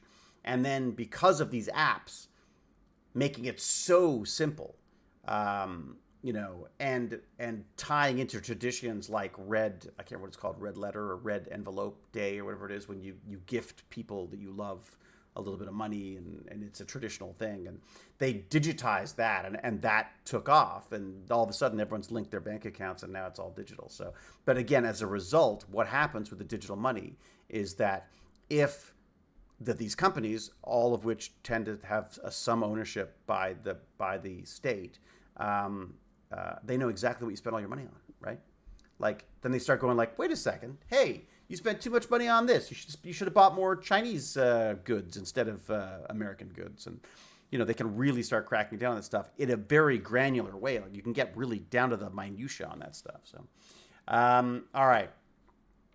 Was there anything else I want to talk about? There's a bunch of, I was going to kind of save it for tomorrow. But I might, well, let's go with this topic for a bit, see what happens. It replaced barter, so you didn't need 5 sheep in your pocket. Well, that's where money came from, right? Like, it was just easier than, I'll pay you 1,000 goats. Okay. Bring them in. It's a lot easier to have little bits of metal that represent those goats, right? You need to stay away from corruption and greed. How do you get rid of corruption and greed? I don't know. I don't know how you do that, because I feel like any system we come up with is, and especially now with things digitizing and getting, with the world increasingly moving online, I feel like the haves and the have-nots are going to move even further apart, right? I mean, these giant corporations are gonna make an absolute killing, and it's gonna, and then nickel and dime us to pieces, I'm sure. There's a fantastic show that was in England called, was it Year After Year or Year by Year, something like that. Look it up; it's worth it. It was a future. It was a sci-fi show basically, but it starts in the here and the now, and then every so often it would suddenly jump 5 years into the future. So it was just following a family, and then it would jump 5 years. And you go, 5 years, big deal. What does 5 years do? But it was really fun the way every time it jumped 5 years, little things would change to the point where you're in a science fiction world. And they did things like predict the pandemic. Like, I mean, the pandemic, there was these horrible scenes with people going like, would stand far apart from each other and go, are you okay? Are you well? Do you have any symptoms? Like, they would yell at each other back and forth before they would go and meet them. And even then they would still stand far enough apart, and they'd wear things. I don't know if they wore masks. I can't remember. But again, this was before the pandemic. So when the pandemic happened, I was like, I've seen this before, and it ain't pretty. Anyways, work on free, clean energy for everyone and clean water. Yeah, surplus 70. That's interesting. I mean, maybe the priority, I mean, this is kind of why I focus on education, because I think that if we don't educate our population, they're not going to make educated decisions about things, right? I mean, and I think part of education is learning empathy, and is learning about other countries and other people and other people's situations. And I feel like there's an issue with countries in general. I don't think we should have countries. I think it's freaking stupid that we're cutting up. Like, it's one planet. We can divide it up all we want, but the reality is it's still one planet. You know what I mean? Like, it's not like, it's not naturally. Who's going to own the planet then? Well, that's the concern, right? So how do you divide up a planet? Well, could we do it without dividing up a planet? No. You don't think so? there's gonna be people who want to do what they would want, and that would cause big problems, I would think. And I mean, there's no such thing as equality, right? I mean, there's no way to get everyone an equal portion of you know, of the world or whatever, right? I mean, that's which is basically communism, right? Is that not the, you know? I thought communism was everything's equal. That's supposed to be it, but I think the issue is that, as you say, who's in charge of making everything equal? They all of a sudden they start not being so equal, right? Yeah, if everybody is equal, then nobody's equal at the same time, because who's going to be keeping it equal?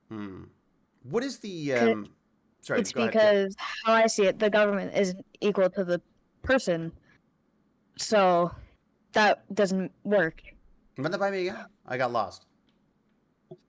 The government would always be higher than the average person, so that Right. doesn't work. So the people in power are the ones who are always going to look out. They're going to line their pockets first before everyone else, which is I think part of the issue. Is I mean, I think people got to a point now where politicians almost like a bad word now. You know what I mean?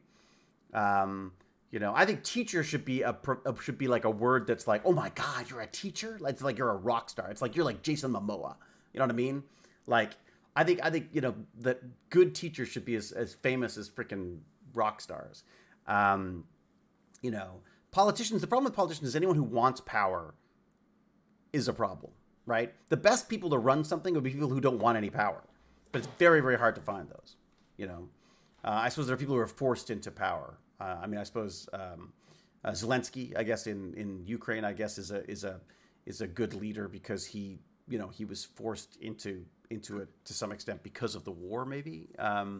You know, but you know, but the problem is there's always problems, right? As soon as you've got, you know, and also you're never going to make everyone happy. I feel like if you do any decision you make, there's always going to be people who think you've made the wrong decision, right? You know what I mean?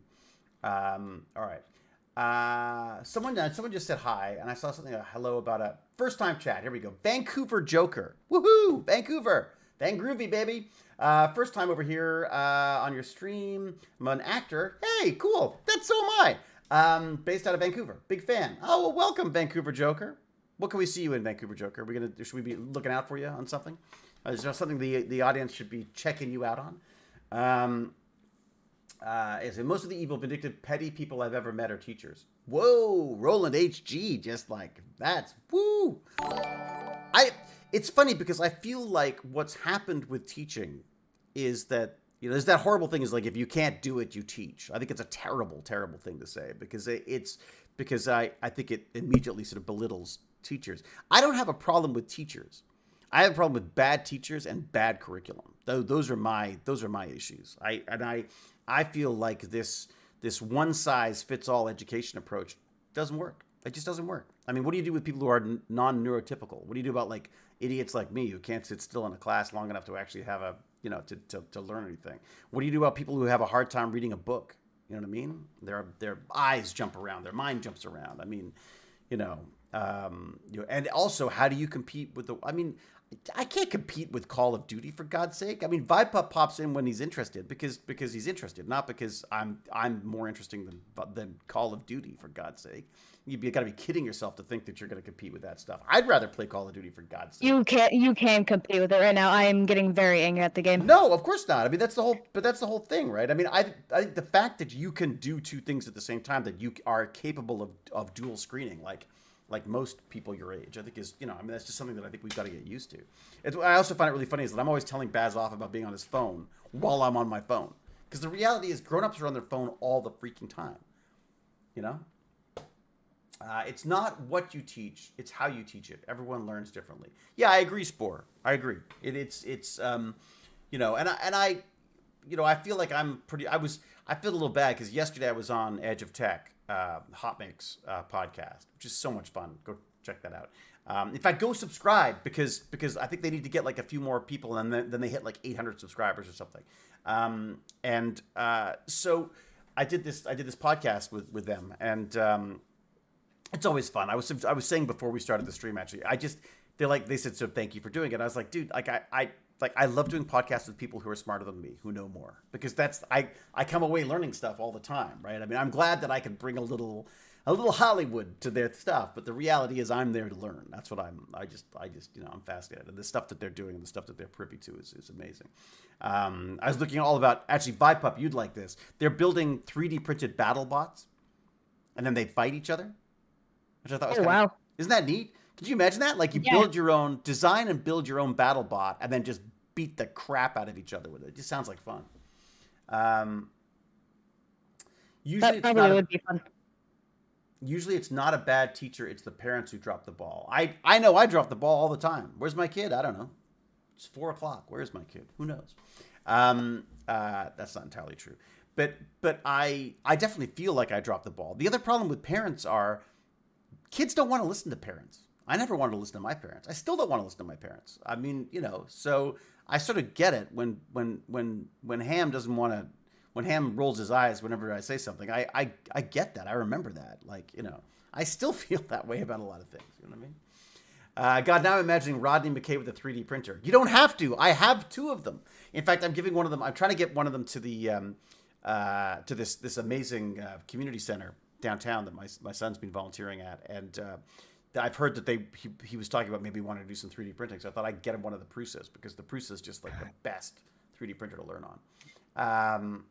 Yeah, it's definitely something terrifying about. Well, look at that. Like, Rodney McKay's got robots, dude. Like, scary enough. Agreed. Everything I need to know I learned from Call of Duty and GTA. I wish that was the case. I wish that was the case. I mean, that's the gamification of learning. I think Elizabeth with a Z is actually working on some of that herself, but of themselves. But the dream is, can you make education as interesting as gaming? I don't know. I suppose if you, from a history standpoint, imagine being able to play Call of Duty for a history class. All right, you're doing Canadian history. Okay, your job. I'm sorry, I have to cut in here. I'm very sorry, but once you said that, I just thought of somebody playing Call of Duty, and then just a thing popping up on the screen. It's just like, What? What did you say? Okay, I said that way too fast. I was just thinking of somebody playing Call of Duty, but then whenever they get a kill, just a math question pops up on this screen. No, but that's how lame it is right now. Like, that's how, to me, I feel like whenever I see an education program, I'm always like, oh boy. Like, this is done by grown-ups who think that they know how kids work. And I'm not professing to know how kids work either, other than the fact that I am a child. But, like, to me, it's like, okay, history. History is a perfect example. Like, if we're doing Canadian history, like, why not do a simulation where you have to, go over in a ship and you have to learn about all the crap you go through just trying to get a ship from London to just get them playing. Why, when I said that, did my brain just break? You broke your brain. Just get them to play. We broke Vipup. Sea of Thieves. Yeah, exactly. So you got that so you have like a Sea of Thieves that teaches you what it's like on the boat, and maybe, and by, as you play that game, you'll get the years that these things happen. Although, who gives a crap when these things happen? It's nice to know roughly what happened before what, but you can always look up what year it is, in my mind. What's more important is the concept that, there are these monarchies looking to increase their wealth, increase their power, and they would go out and they would basically just conquer places, right? They just, like, it's been the mentality for most of society, most of our existence on this planet. It seems to be about us showing up in places that we weren't before and just taking them over, and whoever beats the crap out of the other people ends up getting to keep it. I just want to say this real quick. Yeah. The perfect learning game, you don't even realize that you're learning. You just kind of, somebody asks you and you're just like, oh yeah, I remember that from this. I mean, look, I love that, but here's the problem. Learning is uncomfortable.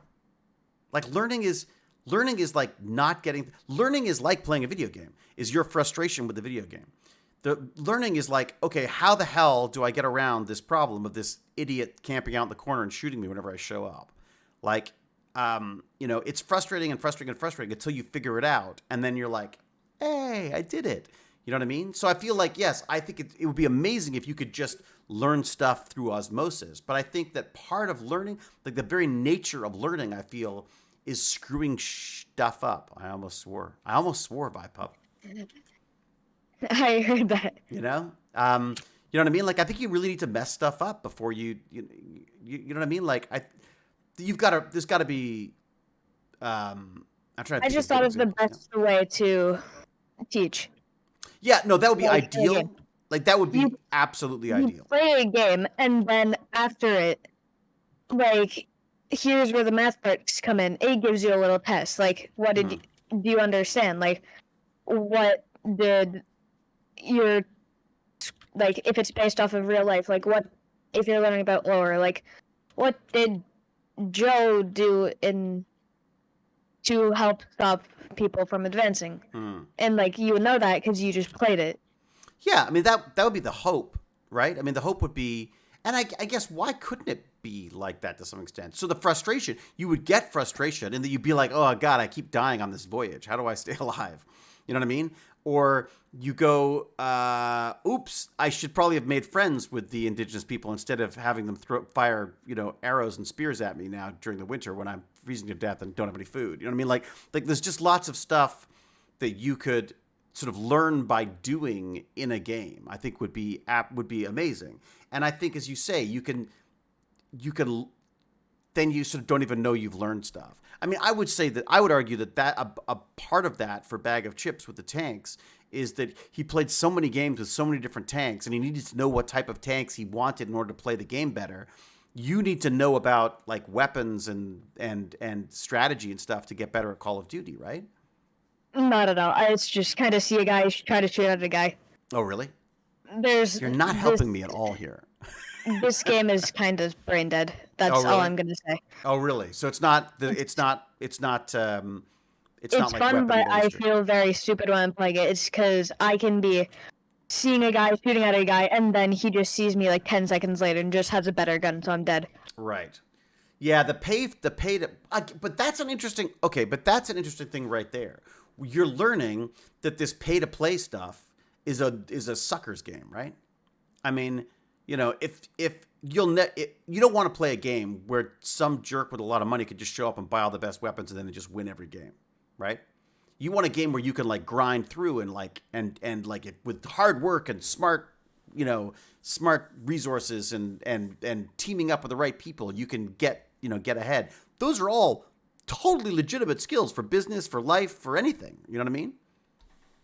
Yeah. Um, yeah, Captain Catherine says they've stopped totally with in-game purchases. Like for a while there, I was doing Magic the Gathering with Gimpy G, who I've not heard from. Has anyone heard from Gimpy G, by the way? I tried to get in touch on Discord the other day, and I couldn't raise him. I'm hoping he's feeling okay. Um, so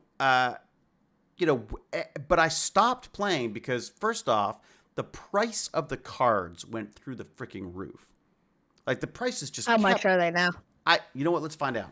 That's a good question because I don't even know. So I used to buy like a box. Like when a new set came up, I'd buy like a box of the set, and we'd like pull decks. We'd pull cards from it, right? MTG Yeah. box set, box set, box set. Here we go. Are they called box sets? I don't even know what they're called now. Where is it? 401 Games. That's my local. That's one of my local places. I quite like them. Okay, so a box of can anyone tell me what's the latest all right, I'll give you an example. I was quite interested in the idea of like a collector booster box, right? These are boosters that are you pay a little bit extra was the idea, and you got these special cards that were collectible cards. You almost didn't want to play them so much as you wanted to own them and collect them all that kind of stuff. Those booster boxes are now $350 Canadian. $350. How many cards is that? How many cards? Let's see how many cards come in that. 16 cards per pack. Is that right? 12 packs. Wait a second. That's a whole different system. What's going on? I just need like one box. What's in one box? I'm guessing it's 12 packs. 12 packs for $350. That's insane. Isn't it? That's insane. Like, that's nuts. You know? So, I so I was buying them for a while. So, like, the core, okay, so perfect example. This is an older deck, but this gives you an idea of the dates here. Okay, so booster box. Oh, that's a Japanese booster. It's kind of I need to sort of need apples to apples. Boosters. Okay, core set 2020, 169, $170. I mean that just seems that's not a kid's game anymore, right? Yeah, kids can't afford that. It's like, one second. There was one game like And there if you was. yeah.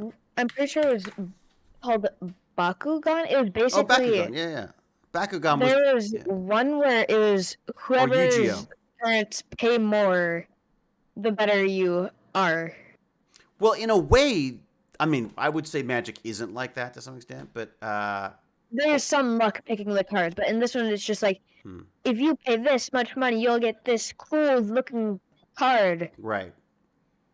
Well, even Pokemon cards are like what? What are they like? They're like $5 a pack now, something like that. Yeah, but they'll show you which cards you're getting and stuff like that. So No, that's no, no, no, no, no. This is like you pick up. This is your who knows. You know that a bunch of them are going to be throwaway cards, anyways, right?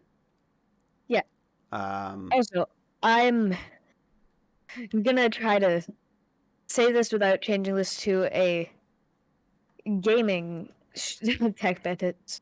But all right, go for it. What do you got? you know how Call of Duty has always been like Team Deathmatch and Warzone, which is a battle royale? Okay, I take your word for it, but okay, yes. They added a looter shooter Oh, what does that mean? I like the name. where it's basically you go into this world, you collect items, and you basically upgrade your character, and then you bring it back to your base, and the end goal is just to get like a lot of money and a lot of guns. But if you get killed, will people steal stuff off you? Yeah, if you die, you lose the stuff that you brought. Oh, that's gonna hurt. And you buy this stuff? No, you earn the stuff. No, you earn the stuff. I'm showing the game in Discord if you are curious. You got to check out the Black Metal Werewolves emojis. They're pretty great. There's a whole little emoji thing going on there. Gimpy G posted to his GoFundMe a couple of days ago. Oh, he did. What did he say? How's he doing? I also have fun news. What's that? Have you seen my new Discord profile picture? I'm looking. Here we go. I'm looking right now. Dun, dun, dun, dun. Oh, what is that? Somebody drew that for me. What is? Wait a sec. What? It's a wolf with a raccoon hoodie on. That's freaking awesome, dude! You got branding, buddy. You got branding. It was actually by someone who. You got to get their name so you can credit them. They don't watch too much TechMan stream. They kind of pop in like they're in the Discord. Right. They've sent some stuff in the Discord where they basically why does my brain keep breaking? I'm so sorry about this. That's all right. My brain's with you. My brain's my brain in the Discord in the art, and he did a ton. Oh, it's the other server, though, isn't it? I'll just DM it to you. Just stay in that server. Shouldn't we have? I feel like maybe I shouldn't have two servers. I feel like I'm getting confused. Should we not just have one server, or does it make more sense to us the way it is? Makes more sense to two. Okay. Are you in the Tech Bandits Live? Is that where you are? Is that where you're going to put the stuff? I don't have that thing. I have. Let's see what we got. 1 second. I'll send it in general in the Tech Bandits server so you can see. All right. In general. All right. Got it. It's a gift. All of them. You just have to hover over it, and it'll just go through and show you all of them. Oh wow! Oh, it moves. You got different ones. Yeah. Oh, sweet. Oh, I like the one with the. Do you see the one with the Tech Bandits? That's great. Can I show someone this? Let's see if I can figure out how to show you have people this. to pull it up on the stream. Oh, he just sent a message that Trevorrow said it was me, Art on the Ham server. Art on the Ham server. It was Trevorrow. Trevorrow, well done. That's great. That's fantastic. Screen grab maybe? Would that work? Let's see. No, if you just share your screen while you're looking at it, it should. I'm looking. Streamlabs settings. Streamlabs desktop. Is that what I want? I want the desktop, don't I? I think I want the desktop, don't I? It doesn't. It's not showing up. No, it doesn't like it. Me sharing Discord. Why doesn't it like that? Normally it doesn't like these things. Capture entire screen or capture entire window. Streamlabs desktop. There you go. Let's try that. Woo. Uh-oh. Oh, that's... Oh, Streamlabs. I don't want Streamlabs. What am I doing? Shoot. Okay, never mind. I want Discord, don't I? Where is Discord? Do I have Discord? For some reason, it doesn't You're want to... talking on Discord. It doesn't want me to show Discord, though. For some reason, it's not showing me Discord.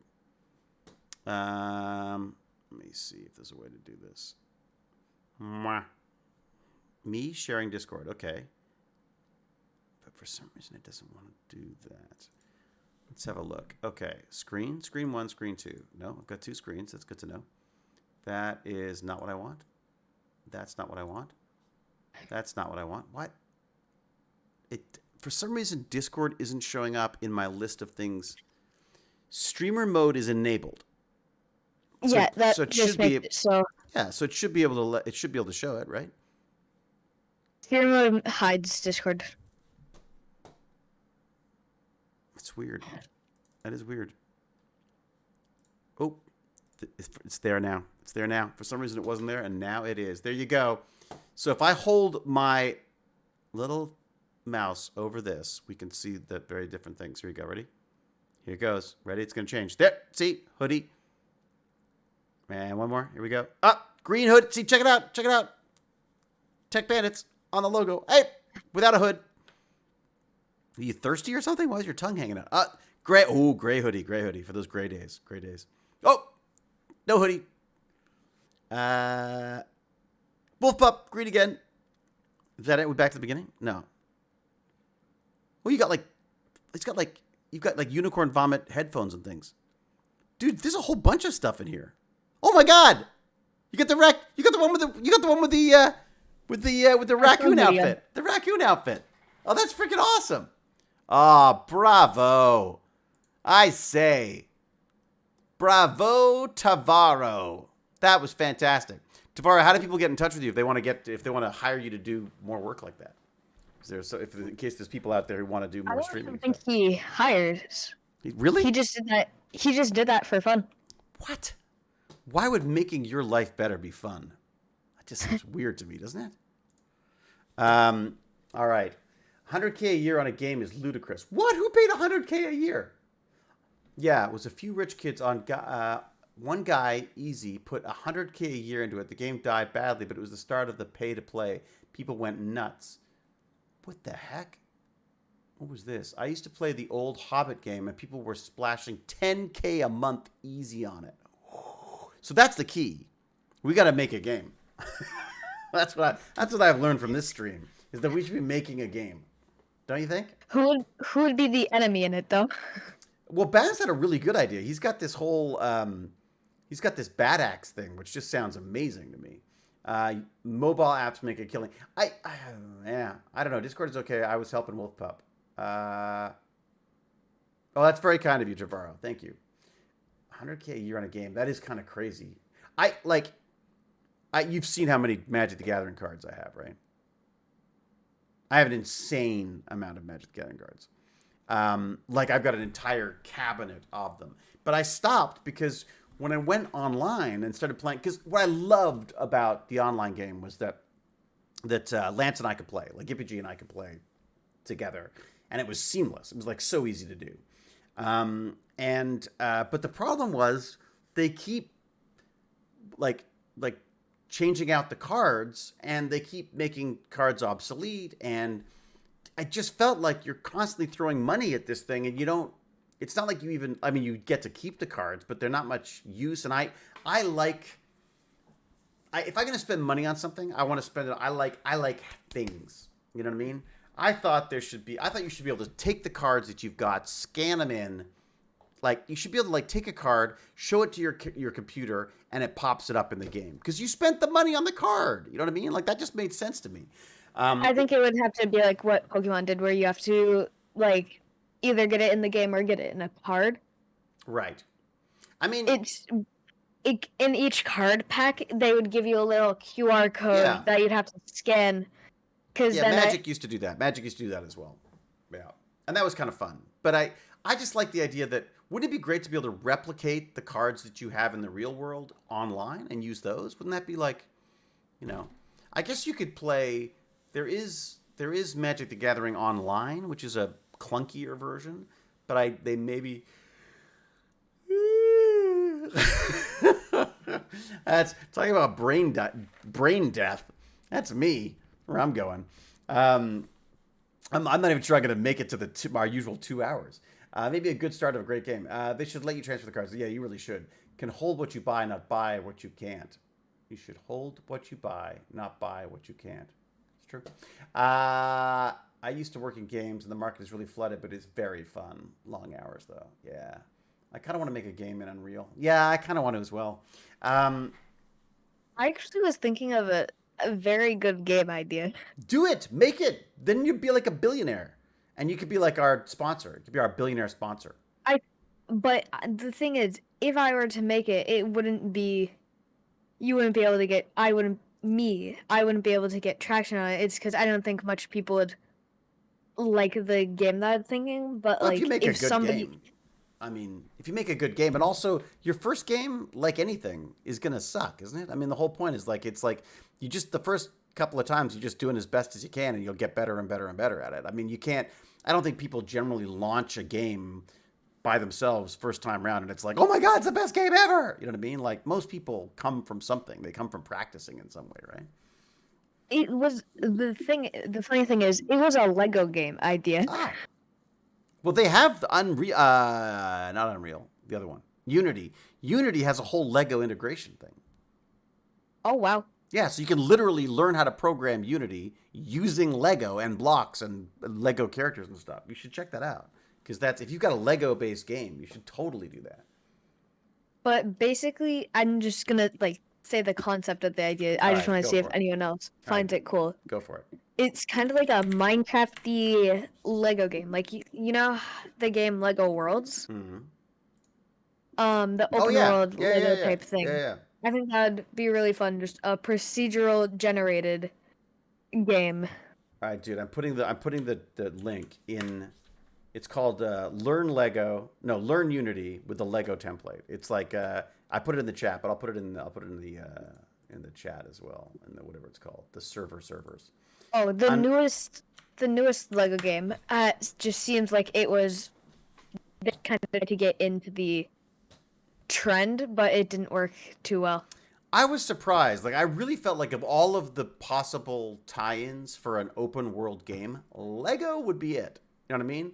Like I feel like I should be able to like just create anything I want in Lego online as well as I am in the real world. Like and more so even. Like you should be able to do extra stuff. Like make magic bricks that can teleport and I mean it's Minecraft, isn't it? It's basically Minecraft. Why did they not rip off Minecraft and do like a Lego version? Didn't they tried to, didn't they?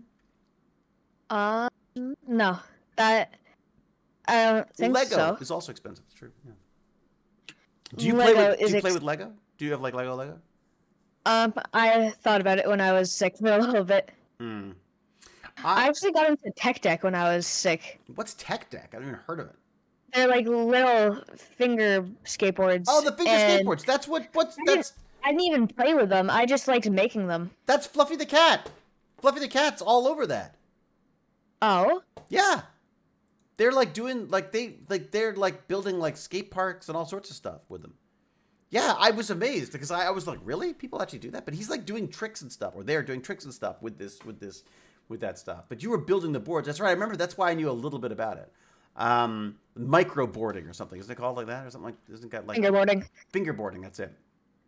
So fingerboarding, which basically just they're little skateboards, but they're for fingers, and you sort of go. You can do little tricks and stuff. Unless you're arthritic and old like me. But you saying you liked building them more than you liked actually playing with them. Yeah, I didn't know how to play with them. I didn't really learn how to play with them, so I just liked making them. Yeah, I mean, I think that's part of the fun for me. I used to love, like, I had a train set. I could care less about the trains. I was just like, I loved building like little tunnels and bridges for them, and I also really liked crashing them. But that's beside the point. I used to do a lot of train crashes when I was young. I learned a lot about electricity by placing nails across the track, and they would spark, and it was really cool. You have like these crazy sparking accidents on your train kit. And that's Almost how there. David accidentally burnt down his house. Oh my God! Yeah, I'm amazed that Lance managed to burn down his house. I'm amazed that I haven't. Sorry to hear that you got bad news. Who's got bad news, Nutrimancer? Later, all got some bad news. Oh no, Nutrimancer. Well, all the best. Positive vibes from the Tech Bandit crew right here. Was there any other technology? I'm trying to think. Is there any other tech that I wanted to talk about? Let me look it up. Let me look this up. I'm gonna go in. Can I log in? I have to download the app. Screw that. Doing that. Oh, you know what? It's on here. I'll look at my other computer, the one that I'm about to pour coffee on, I'm sure. Okay. Probably. There we go. Oh, message from my wife. What's that saying? Where the hell are you? Check your email. Oh, okay. All right, do that. Okay. My mom. That's a Freudian slip. My wife is going to England tomorrow. Oh wow. For like a week. What the hell am I going to eat? Okay. Pizza. That's what I said. Pizza. That's exactly what I said. Great minds think alike, Wolf Pup. Great minds. Okay, let me see what else they said. I just want to say there's only this is the only type of food that I find better than like good pizza. Swiss chalet. See, that's funny. I used to love Swiss chalet, but then I had the crappiest Swiss chalet in Vancouver once that put me off it. I used to love the gravy and just drink it. Just drink the gravy. It's great. Wait, that's gravy? I didn't know what the taste was. I just loved it. Oh, there's like a gravy you could pour on top of it, and you could dip your fries in it, and then, oh man. Yeah, wait, I did not know that was gravy. I should try gravy on something. You know what though? You know what beats that though? You know what beats? If you can get it, try Nando's. I've never even heard of that. Oh, Nando's! I'm telling you, get a cheeky Nando's. That's the way to go. That's if they have that in New Brunswick, I would definitely do an order of that because there's some neat stuff. All right, game development guide. What is it even? Do they have chicken fingers and fries? No, it's like chicken. They got chicken. They got peri peri chicken. So they got like different spicy chickens, and then they've also got spicy fries or just non-spicy fries, and it's very very good. The Brits love it. Hello. I know we've. Hi. Hey, how you doing? We're just talking about those the fingerboarding. Yeah, I was there. I was saying I was on my way there, on my way back. Ah, I see. You heard that. So Vipup meet Fluffy the cat, Vipup. We've actually already met on a stream and we texted a little bit. Oh, you've already done that. Oh, okay, all right. Because apparently Vipup's like building this stuff. I built it when I had COVID. It didn't stay because it costed a lot of money. So I just. Oh, really? What do they cost? I'm pretty sure they're like 10 per board. I don't know. Don't quote me on that. $10 a board. That's not like just per little tiny. Are they hard to make? No, yes. It took me a little bit to learn how to make it, but that might just be because I had COVID and my brain wasn't thinking. The COVID cloud. Fluffy the cat. Some of them are like $5. Some of them are like $5. And do you have to build them yourself, or are they already built? Like, do you have to pop them all together and stuff, or? You could pop them all together, or you can buy one that's already built. I feel like that'd be the best thing to 3D print, because you could print like the wheels in one filament and then the top in the other one, and you could like build your own, and like, I feel like that'd be the best 3D print ever. I don't think that would work. You don't think so? Yeah. I'll take that challenge. I gotta look him up right now. Thingiverse. Let's look up. I'm looking up on Thingiverse. That's the best place to go. I always find that. By the way, I just put a link in for. Remember I was talking about C++ being the best language for apparently for gaming, for people trying to get into gaming. That's this U of T bootcamp game development guide that I've just posted there. I will post it on the Discord as well because I know no one goes the Twitch. Okay, what am I looking for? I'm looking for. Okay, here we go. All right, Thingiverse. I'm looking it up. And what do we call them? Thingiverse. We'd call them fingerboards. Exact. What? Type in tech deck, it might be able to get one. How do you spell tech deck? T-E-K? Tech, like tech. And then just deck, like deck. Things That's tagged with tech deck. Here we go. Oh! Okay, let me just share this window. All right, I'm sharing it. I'm going. Any second now, I'll figure this all out, and it'll be amazing. Here we go. I'm going to Chrome settings. Let's look at Chrome. Somebody in the chat says Fluffy the cat shows up after you say fingerboard. That's it. 3 times. That's it. All right, let me see. Why on earth? I'll tell you, this whole live stream thing is being really weird. It's being very odd about this. Sharing Discord. It's being a bit of a jerk today. I don't like it. Here you go. I'll do this. There you go. Check this out. Boom! Look at that. So, what I'm looking at, in case you aren't looking at it, there is a fingerboard, like bowl, like like one of those like. You see it? I'm not in the chat. Well, it's on Thingiverse. If you look up tech deck on Thingiverse, there's like skateboarding bowls. There's like, oh my God, they've even got like ramps. Like, what are they called? It's just a bunch of Just like a bunch of things. awesome. Just a bunch of awesome. Oh, I see it now. And you can do tech wheels. Look, you can get wheels. Oh my God, dude.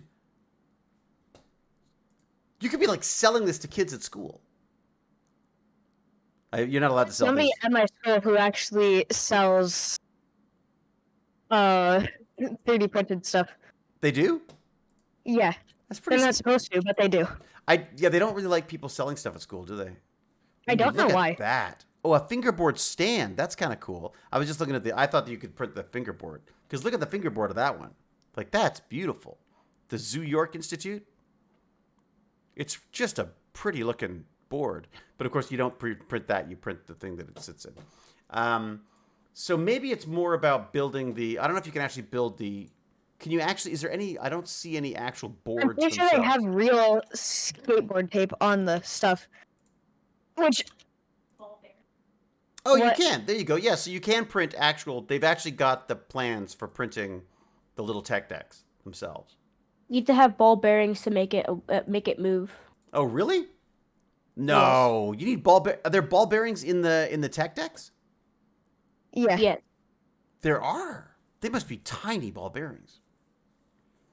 I bet you could 3D print them.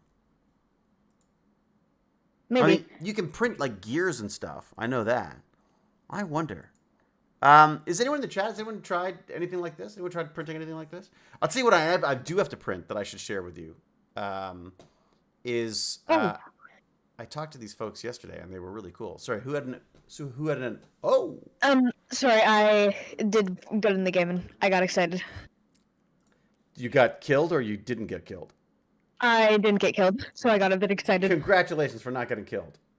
Remind me again, what games are you playing, Fluffy Cat? I play Fortnite and like Minecraft and. Right. Are you doing any Roblox at all? I'm not a Roblox fan. Yeah, why not? What's the thing with Roblox? I just don't like it. It's weird. I was sort of torn on it because I love the idea that you can build your own games and stuff. Like, I think that's really cool. Like, I love how they've let you do that. And people are making like a fortune doing that. Like, there's like a game that's actually fully copyrighted and stuff. Like, they have made a company out of making a Roblox game. Yeah. And I mean, some of them are just rip-offs, like an anime stuff that they're not supposed to be ripping off and stuff like that, admittedly. But they're, I just like the idea that you could do that. But you know what? If you look at that link, I posted that link about the what's it called? About the Lego, the Unity Lego thing. It's insanely cool. You could basically build your own Lego world using Unity. I bet you could probably put skateboards in that. Do you do any like any skateboarding like life size skateboarding? Fluffy the cat. Have you tried any skateboarding like actual Yeah. skateboarding like on a skateboard? Yeah. Are you any good? No. I fall off all the time. I broke my wrist guards. That's how hard I fell. I was at a skate park with Baz, and I was trying to practice the going up and down the whoosh, whatever they're called, the ramp things. Half And, pipe. what's it called? Half Half pipe. pipe. Half pipe. Okay, so half pipe. So I was using the half pipe, and I got about quarter of the way down a half pipe, and then I just went whack, just hit the ground straight on, and it snapped both of my guards. And the guy who was running the place was like, "Whoa, dude! I've never seen anyone break them before." I was like, "You're welcome, anytime." And then I took a long break. But I think I'm too old now. I feel like if I land and break something now, I'm screwed. It'll never repair. You're still young. You could probably get away with a couple of bumps and bruises. But it takes so much practice, I find, to get that right. I used to skateboard Baz to school. I had like a longboard. Did you actually? Yeah. I had a longboard. When we were in California, I had a longboard, and I would try to skate along, and then, of course, I would always fall off it. In fact, once I fell off it, it shot down the road. You know, it was just I was so terrible at it. You know, it takes a certain amount of skill, and I had none of it. Surely schools to teach you to be an adult, and what is more American adult than selling stuff and becoming an entrepreneur? Nixie Geek. It's an interesting point. I mean, are you guys taking any business classes at school? No. Don't teach it. Baz has got one, like some kind of or entrepreneurship or something like that. I mean, you know, I feel like I know that James R. Gurney was laughing at me because I suggested some podcasts about businesses, but the reality is there's something really fun about figuring out how to make money. You know what I mean? Like without going to jail. I mean, like doing stuff that doesn't put you in jail for that side of stuff.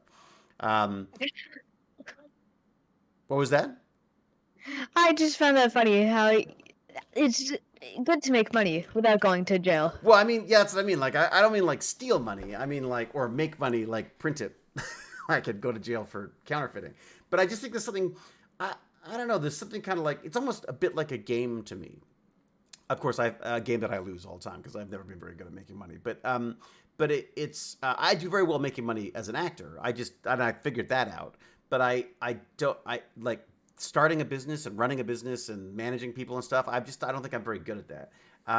But when it works, like when someone pays you to do something that you've created yourself or that you want to create yourself or whatever, that kind of stuff, like, you know, it's an amazing feeling. And it does feel a bit like you just won a game somehow. You know what I mean? First time chat from Dyrus.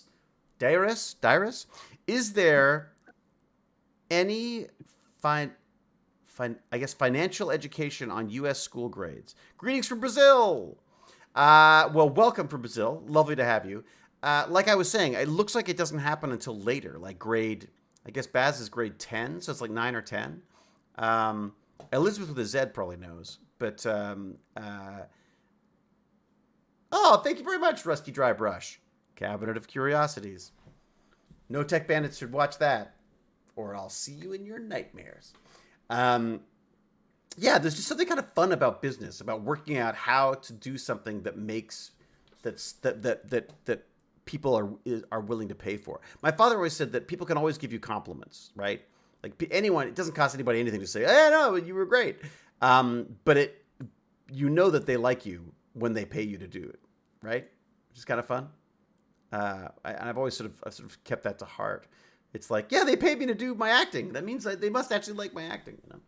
I used to haul 12 and 24 packs of Mountain Dew to high school and sell cans, usually at least broke even, and then had my due. Doobly, that's a good idea. So you go to all the trouble of buying a big pack of Mountain Dew, and then you sell that at school. Although I think they're trying to get sugary drinks out of school, aren't they? Isn't that? But I guess that's...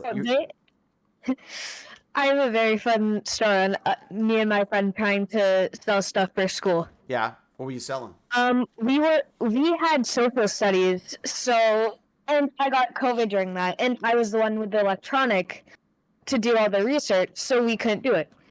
I came back, we did some basic research, and then, because we didn't have enough, we tried selling beaver, and we called them NFTs. You tried selling what? We called them NFTs. You were They were basically just drawings, but sadly, they didn't let us become businessmen. So we sold NFTs for high fives. Wait a sec, you did beaver NFTs? Yeah, we were doing a Canadian thing for social studies. So That's freaking great. It was basically, I can't remember the projects. It was basically where you go and you get a board and you write stuff on the board.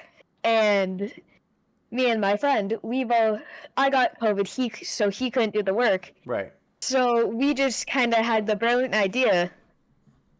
NFTs are pretty big. Yeah, no kidding. Why don't we make a joke out of it and do beavers? I think that's freaking genius. But the good thing is, people tried to give us money. It's because they were telling people to bring their money because they were selling stuff at the time. Right. They were selling stuff at school, and they were selling candy for a charity. Right. And you were going to sell beaver NFTs for charity. Yep. Except not for charity, for me. You're the charity. For me and him. Yeah. Well, look, I guarantee freaking to you, there are stories about kids who have probably done that. There was one guy, I remember I was on a chat. I would listen in on some of these NFT things to start because I was interested in it before I became aware of. My issue with NFTs is they're only designed as a speculative thing. Like they're only designed to go up. No one knows what to do with them if they go down in value. They hold no other value than, in most cases, than just to go up in value. Hopefully, right? It's basically just bragging rights, having an NFT. Yeah, I think that's it. And some people are willing to pay like money to people. What is it? Baz was saying that apparently one of the Bored Apes that went for like $1 million is now worth like $10 because no one wants it. I'm not sure if it's a Bored Ape. I was gonna say, I have bragging rights that I know someone who knows Moist Critical. There you go. That's it. We know Lance, who knows Moist Critical. There you go. That's it. You could have said they're the Beaver NFTs as by Moist Critical's friends. Damn it! It was a while. I guess that's how people use people, though, isn't it? I mean, that's kind of one of the problems. I know there were a bunch of celebrities who got in trouble for like promoting NFTs online. Yeah, a big YouTuber I watch got in trouble for it. I watched Moist Critical's video about it. There was a guy who had the podcast. Yeah. And the guy was wearing a buy this Bitcoin thing, not realizing that was a scam. Yeah. Yeah, that's the problem. Is sometimes people didn't even know they were selling a scam, but they were selling a scam. I mean, I was interested in it because I felt like, first off, I thought it was a great way to, to me, it'd be like a Patreon without all the Patreon. Like you could help out. People could sponsor like Tech Bandits or something by buying an NFT for it. That was the appeal to me. I thought that was kind of neat. And also I just thought the technology was something that you guys might want to learn how to use, because I do think that blockchain is something that's interesting that could be used in the future. Hey, Fluffy the Cat, do you know what we're talking about with NFTs? Have you heard of NFTs? No. So NFTs were these they're basically digital collectibles. So it's kind of like you play Fortnite, so you know how you can buy gun upgrades and stuff like that, or skins. Yeah. Okay, so imagine skins where you could buy one, but there's only one. There's only one ever made, like a diamond submachine gun skin, and there's only one of them, and everyone competes to buy that one, and whoever gets it gets to show off the bling. So an NFT is basically that.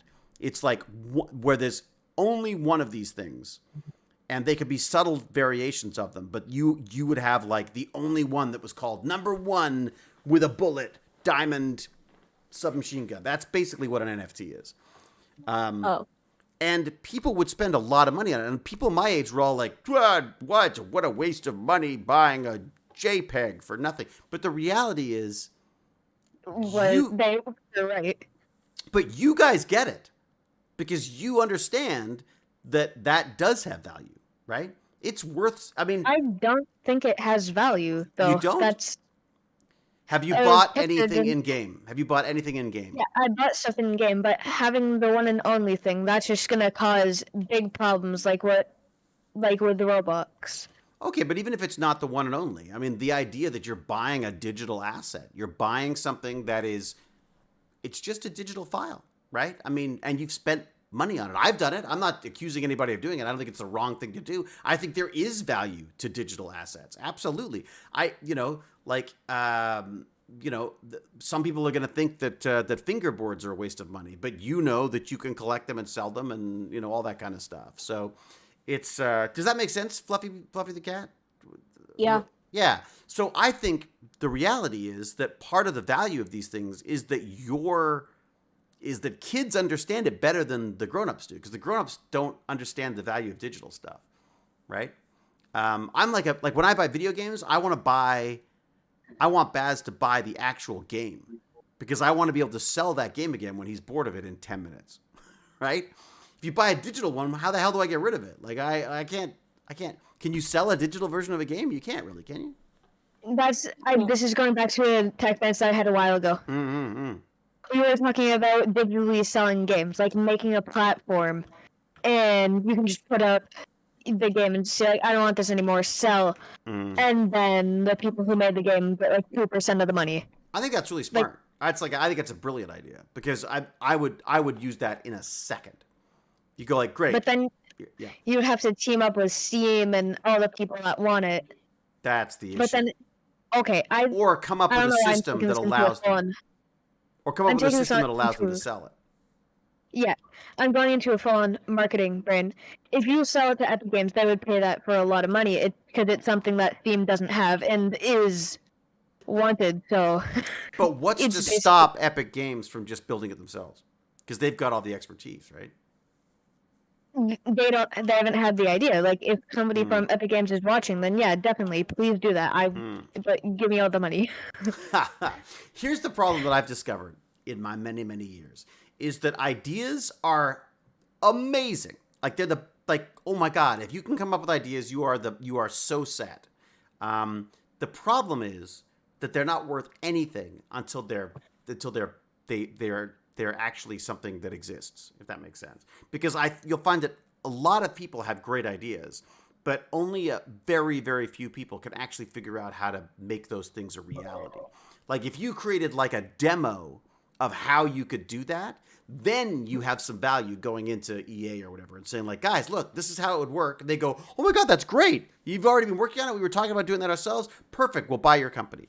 And that's kind of what I feel like the more you can do to show that it's beyond just something in your head. People do this with movies all the time. The number of people I remember working on a movie and the director came in and was like, Terminator. I came up with that idea. And I was like, really? I was like quite young. I was like, no way. Seriously. He goes, yeah. I came up with a whole time traveling robot and yeah, they couldn't sell it. But then look at that. Someone else took it. And I was like, and at the time I remember thinking like, wow, what a ripoff.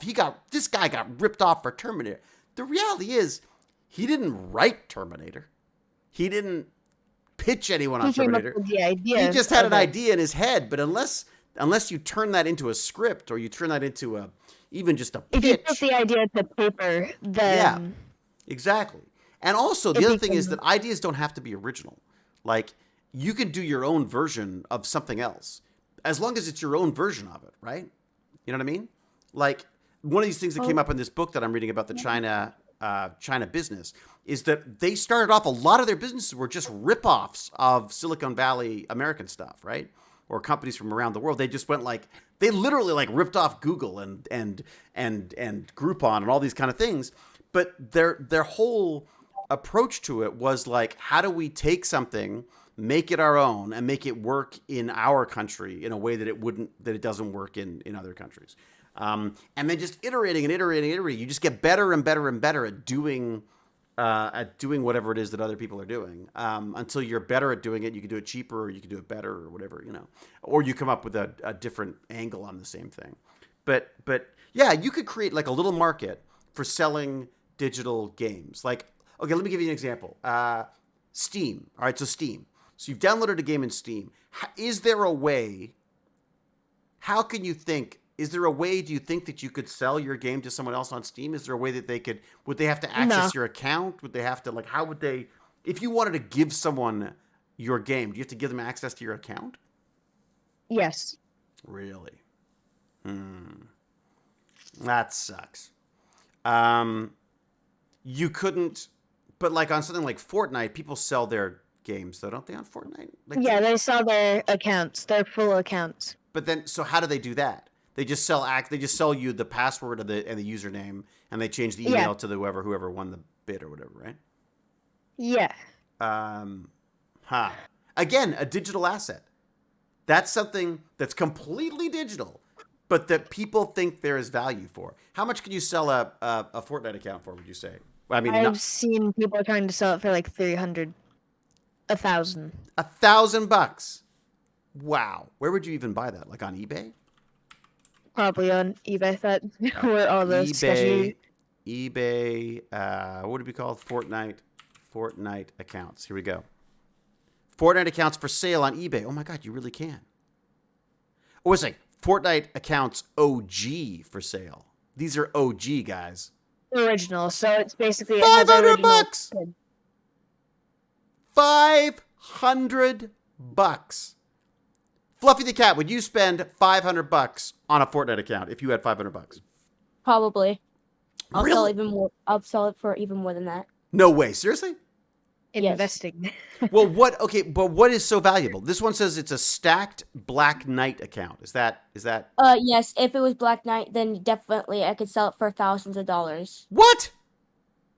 Yeah, Black Knight is a big skin that. Really? Baz says that I have something that's valuable in Fortnite, but I can't remember what it is. It's like a flyer or something. It's like an original flyer.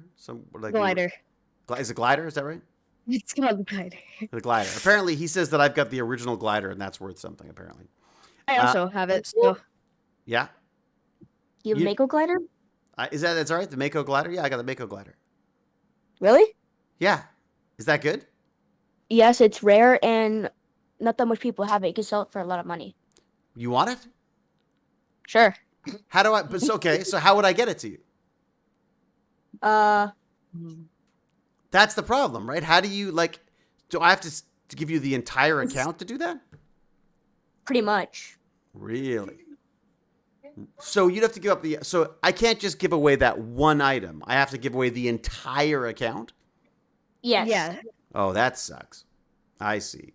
Well, they should come up with a way of, that's what I'm saying, is there should be a way to figure out is there no way to go into the code of the game and figure out what the code for that little piece is? That would be hacking. That's hacking. You can tell me the password for the Fortnite account. Mm-hmm. And then you would go into the Fortnite account, but then you'd have to play as me to use the Mako glider. Yeah, Yes. but he would customize it for himself. He would change the name and stuff. But then what do you do with all the stuff that you've got?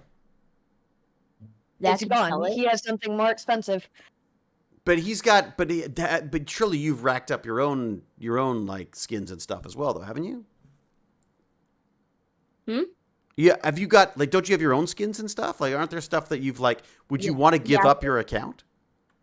I'll give up my other account because my account doesn't it's not worth anything. I see. All right. Okay. Even though I probably spend $500 on it. That's just but what happens when do you think it would still go up in value though? Nah. So you think it would you would think it would be worth $500 just to play it for a while, one of these OG old accounts. I see. If you had an OG account, then yes, the money would go up and go up and go up. But then what happens if they shut it down or they get shut down or something? Then what happens to your investment? It's gone. What I do in these situations is if I think a company's doing well and people are buying their skins and stuff, I'll buy their stocks. because I figure like you got stocks in the company. If the company's doing well, then I would make money if the company does well, right? The problem is And that if it goes down, you would know immediately and just. but it's still like gambling. It's still basically gambling to me. I feel like it's like gambling. You know. All right, I have to ask Baz about the account. See if he's not using the account. Maybe we can get like have a Tech Bandits account where people can go in and use the OG glider once in a while. Is that right? Glider? Is it a glider? Yeah. Just flex on everybody. Just you're playing with some friends and just say, "Wait, hold on." But doesn't that just get you killed anyways? Like if you were like, wouldn't you like as soon as you showed up with a Black Knight and a Mako glider, wouldn't you just get shot out of the sky right away? Because they're like, Yeah, people will go sweat. People will go sweat like the hardest way. They go like the sweatiest way ever. okay, wait a second. What is it? Why sweaty? Well, because you're rare skin and they think you're gonna be really good. But what If do you you've mean? played longer. But when you say sweaty, what does that mean? Like they try their hardest. Oh, like tryhards. We used to say tryhards. Okay, all right. So sweaty means that you're just trying really hard. Really, I guess that makes sense because if you see someone like, because that was the other thing. Like Baz always used to play as that pink, whatever it was. No, what was the pink bunny or whatever it was? Is it pink bunny? Did it have bones on it? No. It was just a pink bunny suit. Or no, was it a bunny suit? Or was it? What was that animal he used to play? He used to be his logo and everything. Someone in the chat will know. Jack Jasser, we used to play. Jack will know. Was it a llama? No, it was pre-llama. Way pre-llama. It was, what was it? Wasn't it, didn't it used to have wasn't it like a pink Panda. bunny suit of something, of some sort? Panda. Yeah, Panda. there was a pink bunny suit. Pink panda. Was it a pink panda? That's Oh, possible. pink. Oh, that one. Maybe it was. That's not really rare. Oh, is it not? Oh, okay, all right. He used to be a pink panda. That was what he used to play. But I always Was it said Panda? I always said like, don't you get hit more because the pink stands out much worse, right? Yes, and you should not get the most biggest. You shouldn't get the most biggest bat bling because it would show other people that you're there. But they can't steal your bling. No. Yes, they can't. That would suck. Only if they hack into your account. Right. Okay. And do people do that? Yes, people do it all the time. What? So they just trick people into giving you their password or something, or there are actually ways of hacking into the like There's like ways of hacking into people's accounts. So let's look into that. How do you do that? I want to find out about that. Okay, so hacking into Fortnite. I don't suggest searching that up. Don't? I don't suggest searching that up because you're like asking, how do I hack into somebody's account? Oh, I see. Yes. Well, but I'm not going to actually do it. I'm just curious to know how they do it. All right, here we go. They just like go into your email. How do hackers get into people's Fortnite accounts instead of asking, how do you? Oh, okay. All right. That's good. Okay. So I'll say, how do hackers steal Fortnite accounts? There you go. How's that? That make sense? Yeah. Okay. How are Fortnite accounts hacked? All right. The assailants. Ooh, that makes them sound so cool. The assailants can send a fraudulent email. Phishing email. I get them all the time. Fraudulent email. Why? Oh my God, I'm terrified to click anything anymore because I'm convinced everything is. I had Bell call me the other day because I had like a thing that I had to return, and I was like, "You're not really Bell." They're like, "No, we're really Bell." I was like, "Yeah, how do I know?" And they're like, "Well, because we called you." And it's like, "No, I don't believe you." And then eventually it turns out it was them. But I'd forgotten that I'd put a call in. So all right. So the assailants can send a fraudulent email that poses for the reason that the owner of the account what? That doesn't make any sense at all. Okay. So you get an email that says, "Click here. Your account's been hacked." I know, Fluffy the cat. I know how to hack you. Okay, this is what I would do. I would send an email saying, "Hey, Fluffy, you want that Mako glider? Click here, and here's access to my account." Bingo! Like that, I guess you got to watch out for that kind of stuff, right? People trade accounts. Like if I was an evil person, I could send you a link saying, "Here's the Mako glider we were talking about today. I would And probably not click on it ever again. Probably. well, not now because I just warned you. But I mean, but you know, I guess if it's too good to be true, you probably have to assume you're about to get hacked. Is Or that you can fair? make a new account and make a new account and make it so they go on that account. So you when you tap click on it, they can't hack your account. Hmm. You know, there's a. You can also do two-factor, which also helps as well. They have to send you a code, and if you don't put the code in, then they won't let you in the account. I do that because I've had people like you have had people do that before as well, where they try to get your account. You know, my dad got hacked. My dad, a message came up on his computer saying that there was a Windows issue, and to call Windows support. And it said, or click here to connect, and he clicked here to connect to the, and sure enough, it was a whole hacking thing. They started trying to install stuff on his software. My dad's a smart guy. He was like, wait a second. Yeah, they were, he said what made him nervous was they were really polite. He said, normally tech support aren't nearly as nice as these guys. But no, they started downloading stuff onto his computer, and they were like, no. Like I was like, oh my God, Dad, you know, there's nothing embarrassing about it. I mean, the fact that this happens to people all the time. I mean, I am sure at some point I will do something stupid, and unless Cal stops me, and I, you know, I'm sure it's like it's easy to do, right? But that's interesting. So I know that, and I know Baz had situations where in Roblox someone had said that they would trade him something, and then when he went to trade them, they just ripped him off, which I know that. I just kind of want to say this. Tech Bandits has been from cannibalism to now hacking. Yep. That's what I love about it. It's because there's just so many different things that I find interesting. You know what I mean? Like, I don't want to hack people. I don't want to hack people at all. I don't want to do bad things. I just want to know how to do bad things. Is that so wrong? You know what I mean? It is. No comment. Is it wrong? Do you think it's wrong, Fluffy Cat? Yes, I think it is. Really? But if I know how people do bad things, doesn't that mean I could stop them? No, not really. If you know how to do bad things, then you could just be like, I already have done that to 7 people. You think you're gonna get me with that? But if I got an email no, I'm not saying I should do it to people. I'm just saying that okay, I just looked up how to hack a Fortnite account. So now I know if I get an email that says something about Fortnite and like free stuff in Fortnite or something, or oh, your account's going dormant or something, I'm going to think twice, 3 times, 4 times, and then probably just go to Fortnite and log in properly before, like, I don't follow any links generally anymore, but now that I know that Fortnite is actively having their accounts stolen, like, I would rather know that that's how they do it so that I could check my email for it. Isn't that a good thing, Fluffy? It would be. Yeah, I had somebody pretending to be my coworker in my email, and I have no clue how they even got my email. little do they know you're not actually at work. Like, they're saying, like, hey, like, I read the little header thing, and it said, Yeah. hey, I'm name.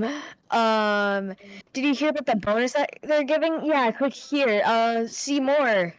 Oh, yeah. Okay, let me see. I'm going to look at my spam right now because there's always great ones in here. I actually have a lot of fun with some of this stuff. Let's see what they've got here. This is my favorite one. Can I open it? Watch me get hacked, showing you how not to get hacked. Okay, I'm going to open the email, but I'm not actually going to click on any links. So I've got an email here from the U.S. Postal Service, okay? Right? U.S. Postal Service. Real. And it says, Dear customer, not to worry, we got you. Let's get you a new redelivery. Please note that your parcel is waiting for delivery. Please proceed with reception confirmation using the link below. Your link expires in 24 hours. So look at that. So if I click that, I'm guessing it's gonna hack me, right? Like, let's see what else I've got. Let's see if someone else. There's got to be some good ones. There's always some good ones. Oh, support. Greetings. I have bad news for you. Approximately a few months ago, I gained access to your devices, which you use for internet browsing, and that I have started tracking your internet activities. Here is a series of events. Oh boy. It's real. It's watch it be real. Yeah, there you go. No, it says here that I've been to some bad websites. and that if Have I you don't, been to some bad websites? I haven't. I mean, other than looking up how to hack Fortnite accounts, maybe that's what they mean. But they're saying that I've been looking at nasty websites, and that I have to pay them to they've given me a Bitcoin wallet even. Otherwise, Hack their Bitcoin wallet. otherwise they're going to email everybody and tell them that I've been on bad websites. Wow. Not if Dude, you tell everybody first. But that's right. That's right. Hello, everybody. I just looked up how to hack Fortnite. Please clip this and use it as my defense when it comes to the court case. But that's okay. But that's not even. Would that count as a phishing email? I would say isn't that extortion? If it's not real, then that's just. I don't even know what it would be if it's not even real. But even if it's real, like in some countries, there's going to be websites that you can't go to because that would be against the rules of whatever the rules are, right? So any country you go to, yeah. What if somebody frames you for going to a website that you're not supposed to? There you go. What if there's a perfect example. We have seen that you've gone to a bunch of terrorist websites, okay? Or that. Serious. Yeah, exactly. But imagine that. So imagine if you say, I know that you've been going to these websites, and normally. I don't know, but you saying that reminded me of something. If you see money falling from the sky, do not go towards it. Run away. Really?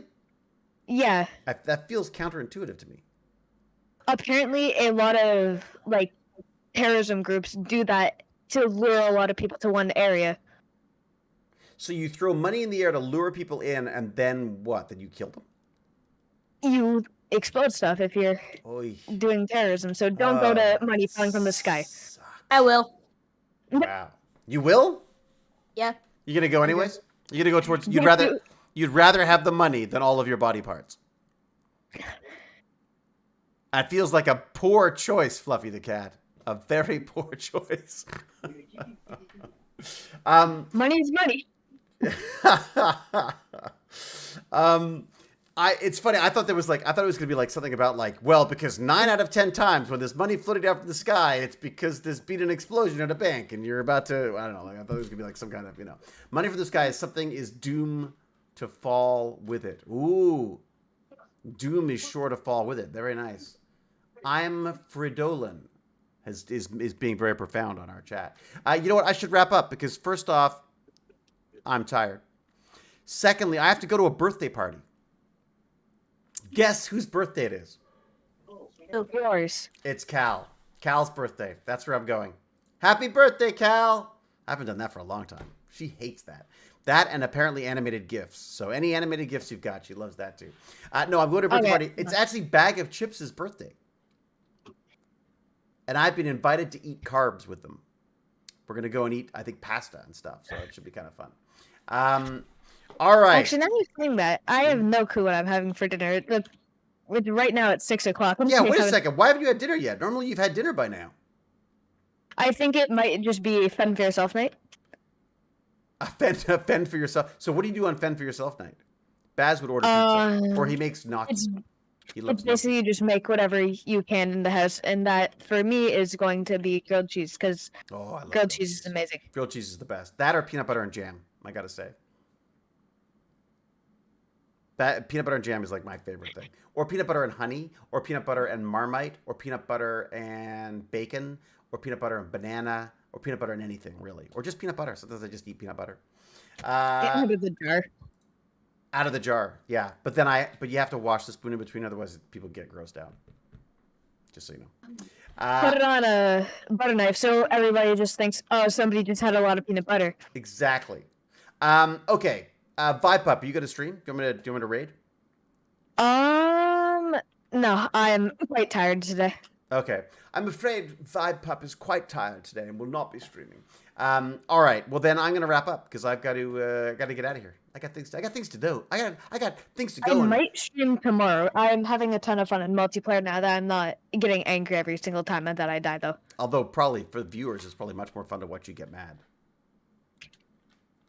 You could just call it. I think it was because I was put into the placement game, so it was putting me in with everybody who just got the game. You guys still have Ah. you guys have school tomorrow? Is there Sadly, school? yes. There is school? Thanksgiving there. They already had theirs. We've already We had had our Thanksgiving a while ago. Oh, you guys get Thanksgiving tomorrow?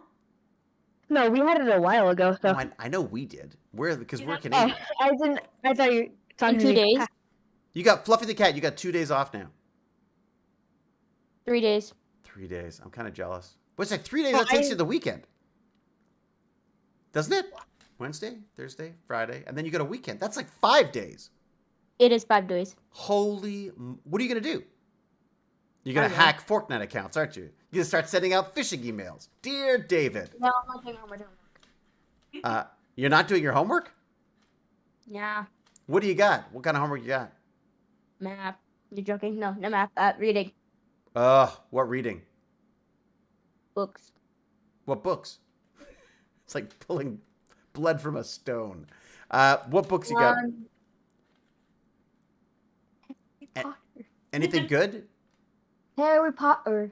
Harry Potter! Harry Potter. Harry Potter, that's got to be fun, though. Isn't it? Mm. You don't like reading Harry Potter? Huh? You don't like reading Harry Potter? I do. Oh, good. Well, there you go. So you're going to catch up on your Harry Potter reading. That's very good. Harry Potter. All right, that's great. All right, David, professional tooth puller. That's me. Okay, all right, well, enjoy your... I think I'm going to try to come back on again tomorrow. What time? For Tech Bandit or I was going to do Tech Bandits, but there's three things I want to talk about. And they're all to do with 3D printing. One of them is about 3D printing rockets, which I think is... I thought you were gonna say 3D printing rocks.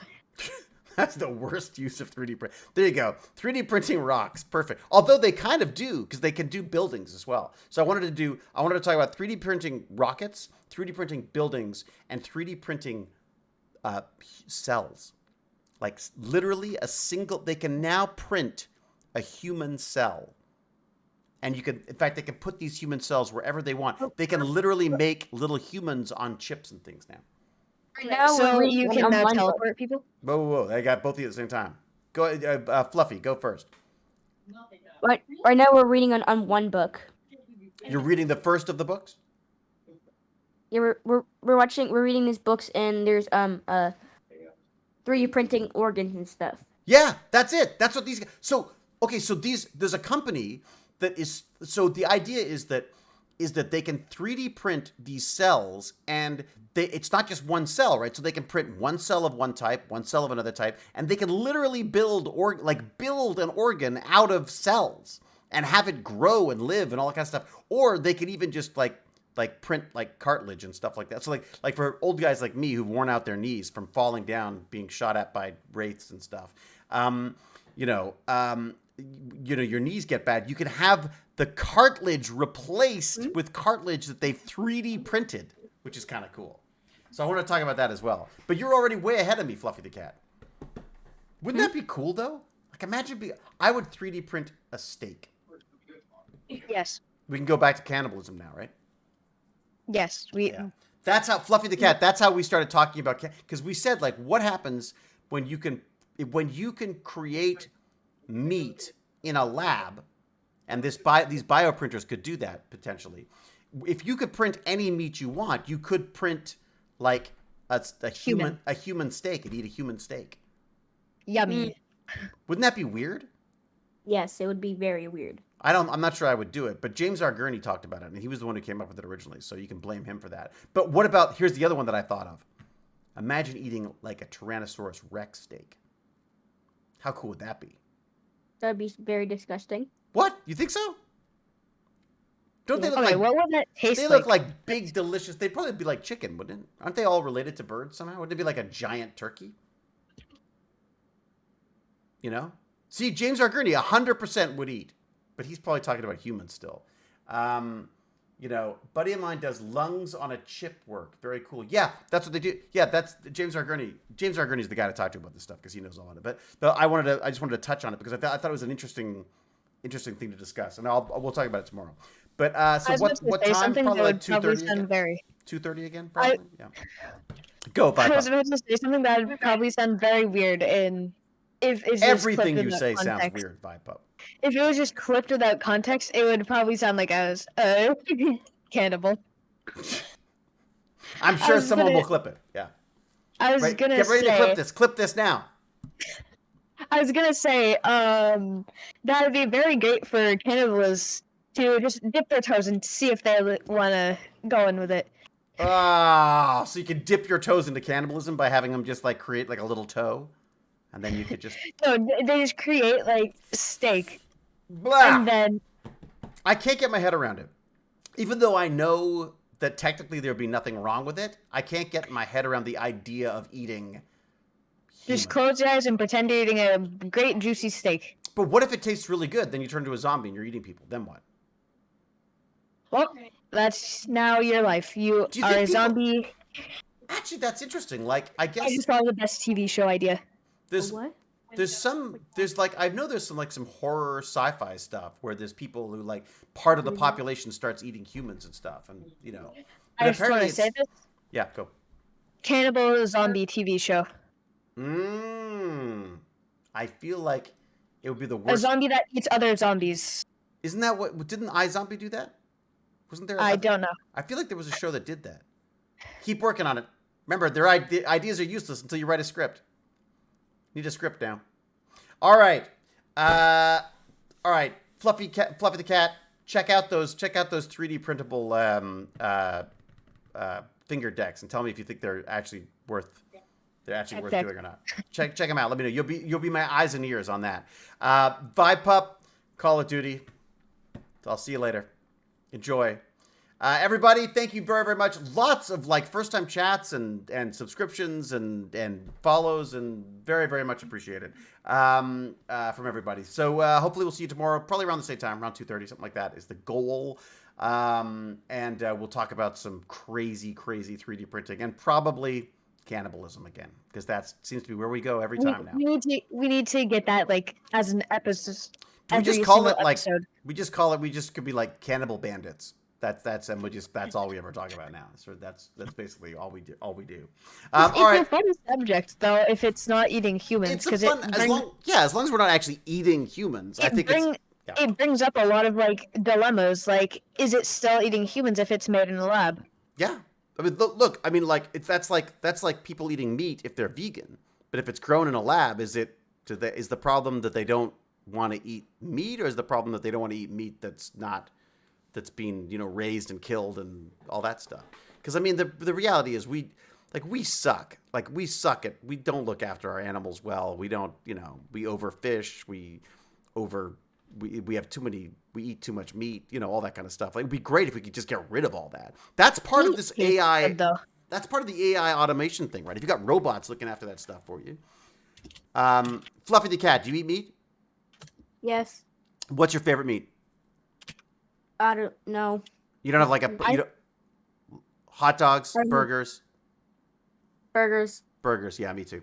So burgers take a lot of cows take up a lot of space. You got to feed them a lot of food. They fart a lot, and that creates a lot of methane and stuff, which doesn't help with global warming. And then you got all their poop to deal with, and then you got to kill them, and you got to cut them up, and you got to grind them up, and you got to make them into burgers, and you got to ship them around. Like there's so much. Like God, no wonder I'm amazed that burgers don't cost $1 million each.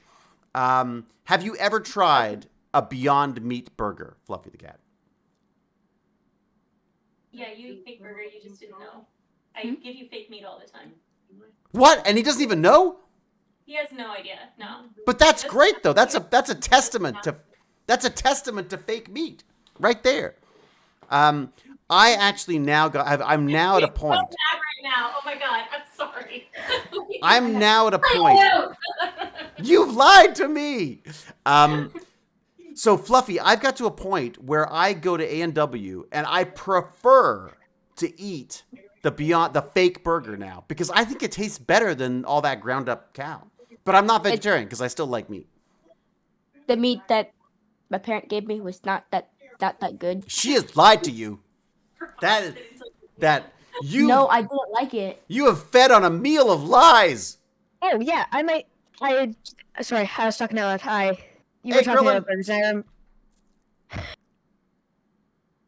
What was that? No, go ahead. Sorry, my brain just accidentally spoke out loud. We were talking about burgers, and I remember that we had burgers yesterday.